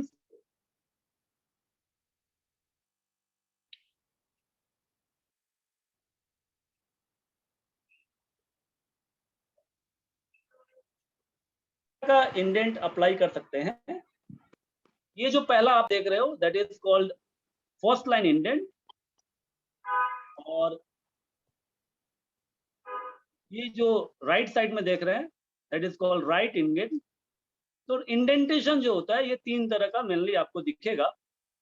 आप देखें यहाँ पे left, right, first line and hanging. तो ये लेफ्ट इंडेंट आप देखें हम इस पैरा के लिए क्या है, ये लेफ्ट इंडेंट से लेफ्ट साइड का मार्जिन सेट कर दिए, मार्जिन से दूर ले गए पैराग्राफ को। मार्जिन अपने जगह पे है, मार्जिन को हम कुछ नहीं कर रहे, लेकिन मार्जिन के अंदर अपने पैराग्राफ को शिफ्ट करना दैट इज कॉल्ड इंडेंटेशन। ठीक है, अब इसके अंदर अगर आप राइट साइड से मूव कराएंगे तो ये राइट इंडेंटेशन है, लेफ्ट साइड से मूव कराएंगे तो ये लेफ्ट इंडेंटेशन है। अब इसमें लेफ्ट इंडेंटेशन में भी दो तरीके का चीज है, first line and hanging indent. जैसे आप पैराग्राफ में भी ध्यान से देखिए, अगर फर्स्ट लाइन को अगर हम इसको ये ऊपर वाला जो है इसको अगर सिंपली ड्रैग करते हैं तो ये देखिए ये फर्स्ट लाइन मेरा इधर से शिफ्ट हो रहा है, बाकी का लाइन शिफ्ट नहीं हो रहा है, बाकी का लाइन एज इट इज है। तो ये जो ऊपर वाला इंडेंट होता है इसको हम लोग लेफ्ट इंडेंट बोलते हैं और फर्स्ट लाइन इंडेंट बोलते हैं। यहाँ पे जो ये जो है इसको हम लोग हैंगिंग इंडेंट बोलते हैं, जो पहला लाइन को छोड़ के पैराग्राफ के बाकी सभी लाइन को कंट्रोल करता है कि आप उस लाइन को कहाँ ले जाना चाहते हैं। जैसे देखिए हमने फर्स्ट लाइन इंडेंट को यूज करा तो सर्च आपका जहां मैं ले जा रहा हूं उसके हिसाब से वहीं से स्टार्ट हो रहा है। आप यहाँ ले आए, यहाँ पे मैं छोड़ दिया। अब यहीं पे अगर आप चाहते हो कि नहीं बाकी का सारा लाइन भी आ जाए, देन आपको क्या करना है, हैंगिंग इंडेंट को मूव करना है, ये बाकी का सारा लाइन आपके उसी अलाइनमेंट में आ जाएगा। तो hanging indent mainly first line को छोड़ के बाकी सारे लाइन जो पैराग्राफ में है उनको अलाइन करता है इन व्यू ऑफ मार्जिन। तो ये कुछ टूल्स थे जो थोड़ा सा समय का अभाव रहा इसलिए थोड़ा मैं फास्ट चला। तो अभी आप जी, किसी को कोई क्वेश्चन पूछना है तो पूछ सकते हैं।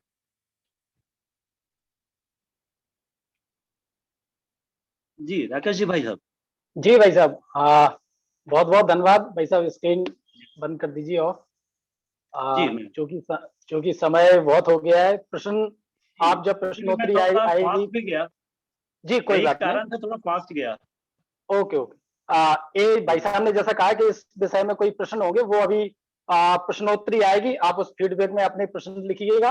कल भाई साहब जब जुड़ेंगे तो उसका समाधान करेंगे।